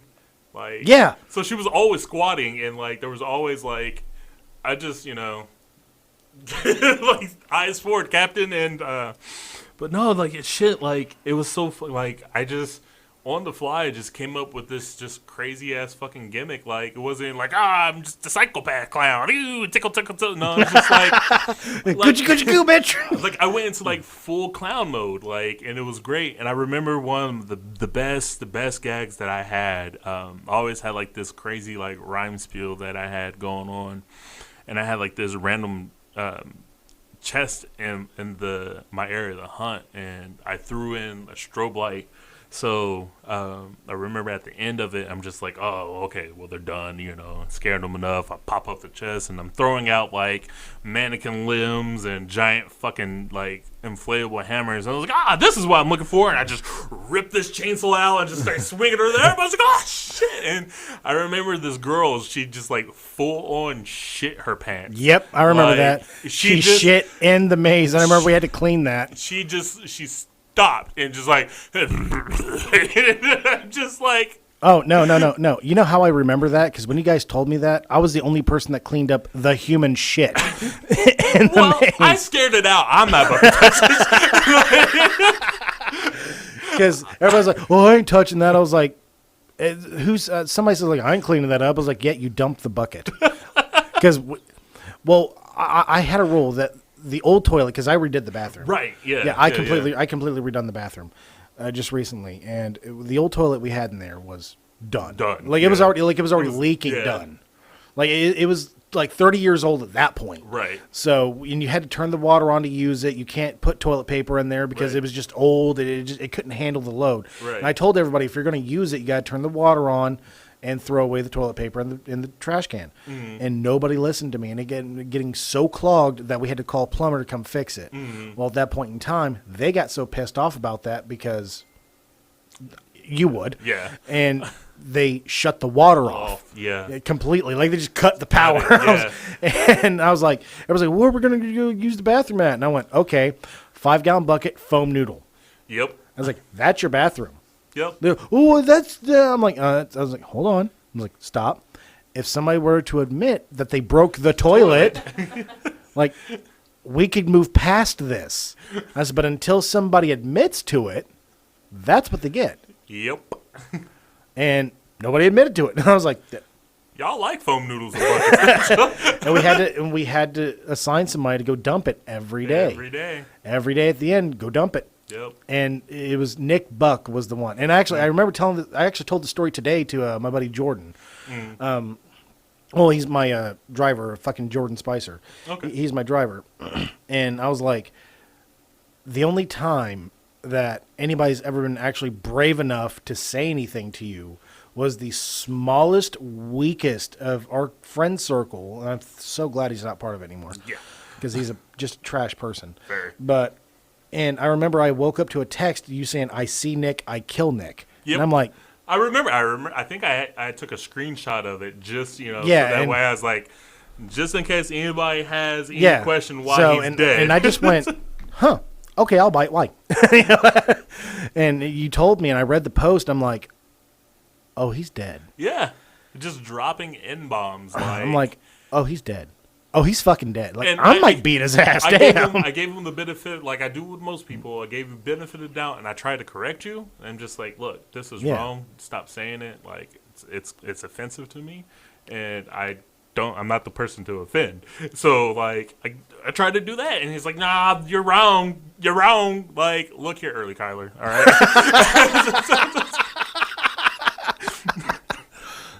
I just like, look, I see you, I kill you. That's it. That like I still to this day, like when I say something like that, I mean it. It's not just an idle threat. Yeah. Like I'm going to hurt you. If you drove me to the point where I'm just like, look, this is what this is. And my whole point was that at the time I didn't really care because it wasn't just a few fucking weeks earlier that Shiloh was born. Yeah. Brand new baby. So now I have 2 kids and I didn't have a lot of time. Mm-hmm. And we used to play Magic all the fucking time. Like at my house till 3 o'clock in the fucking morning playing Magic. Right. So, and he goes, man, why don't we play Magic anymore? I was like, dude, and I was actually here at the shop and Bobby was here with me. And one thing I can't stand is deadbeat dads. Yeah. Like flat fucking, I can't stand them. Right. I will not stand for them because I'm not one. Right. And, I told Nick earlier, I was like, down at the house, like, if you're going to be a deadbeat dad in my house, you're just going to be dead. Yeah. Like, all right, like, if you're not going to be in the baby's life, I'm going to be sure you don't pay child support from beyond the grave. Right. Right? There's a reason why you can't be in this child's life. And I just told him, I was like, man, I got 2 kids. I ain't got the time right now. And he just goes, well, I have 2 kids as well, talking about Nick and Fancy's kids. Yeah. And I don't know what snapped in me. Like, usually I'm just happy-go-fucking-lucky. Well, okay, I'm an asshole. But I'm a happy-go-lucky asshole.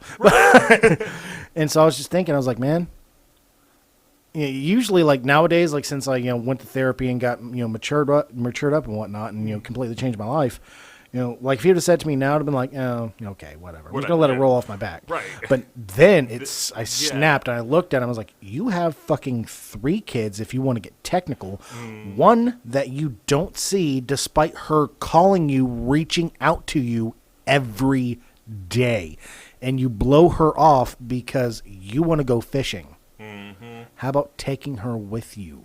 Yep. And then I'm gripping the edge of the counter, and Bobby stands in between us, because even Bobby had that look like, oh, he's about to kill him. Yeah.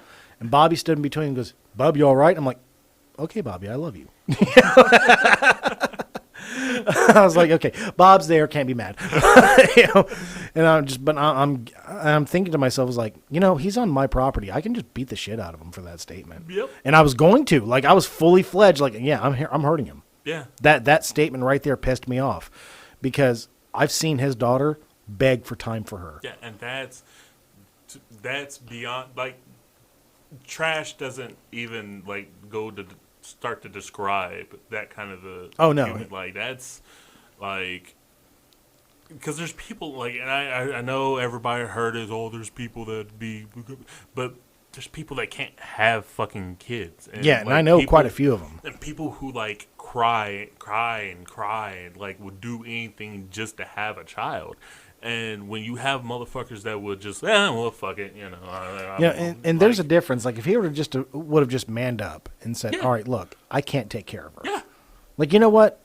That is, If he would, I'm a shitty person and I can't do this, or I'm a terrible dad. I'm not capable. but you know what? At least he admitted it. You admit it. That's all it takes. If you Accountability is everything. say, look, I am not suitable to be a father, and I gave all rights to your mother or whatever.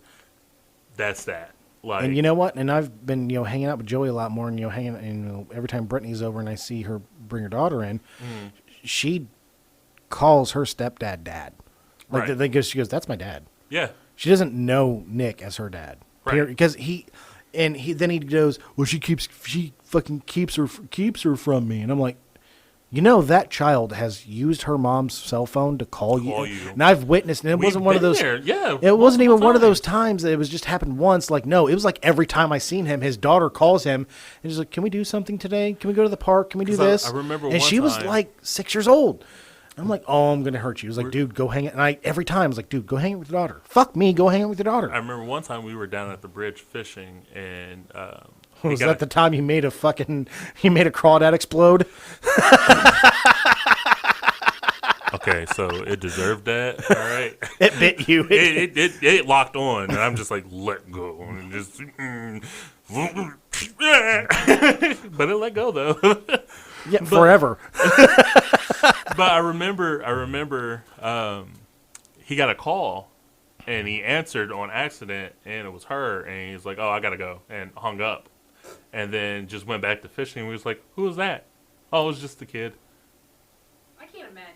Like, here it is. Yeah. It's like it's 11 o'clock at night, and your kid is awake and calling you. Go to your child. What the fuck? And how many times we told him, like, dude, go hang out with your kid.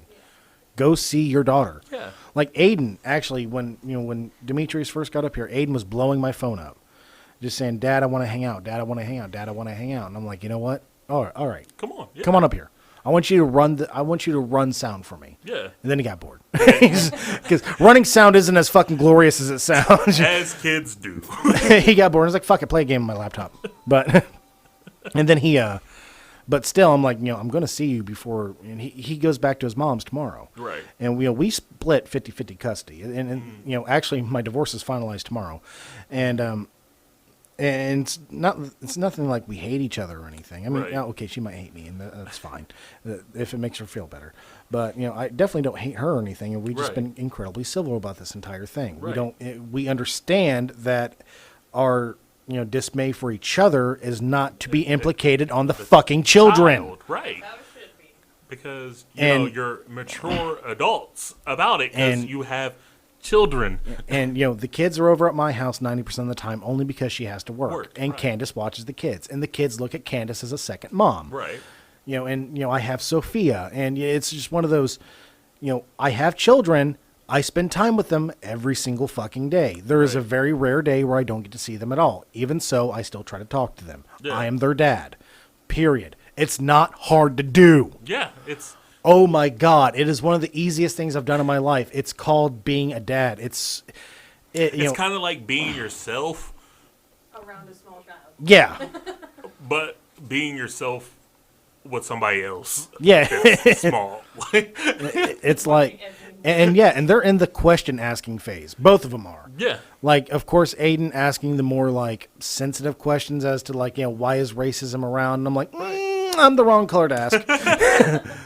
Well, I tell you, because these crackers don't like it. We caused most of it. Like, we weren't exempt from it, but we caused most of it. Your color, you were there. It's just one of those like let me let you talk to somebody else on that one. But it's like Shiloh's asking like the questions that like, where do babies come from? It's that age. I'm like, Yeah. and I don't lie to her. Right. And this is how incredibly child she is. Like I can't say dumb because she's actually a straight A student, and so is Aiden for that matter. And I'm like, but she's incredibly She's what innocent. we call in the streets smart. She's book smart. Yeah, she is innocent. And I was like, and I'm actually fixing the stove when she asked me this, so it's not like a credible time. And she goes, "Dad, where do babies come from?" I went, "Okay, not going." And I pledge I'm not going to lie to my kids about Right. this. I'm not. I'm going to tell them straight up. Right. And I was like, they come from mommy's vaginas, and they're not pushed out the butt like your brother says they are. and she just looked at me and goes, "What?" And she just looked at me and goes, "What country is vagina?" I'm like, and then Aiden comes up and goes, "No, Shiloh, it's the country of Virginia." And I'm like, oh my God, I'm not saving up for college. Screw you kids, I'm buying a jet ski. I'm like, both of you kids, what the hell? And she goes, what country is that? And I'm like, It's next to Venezuela.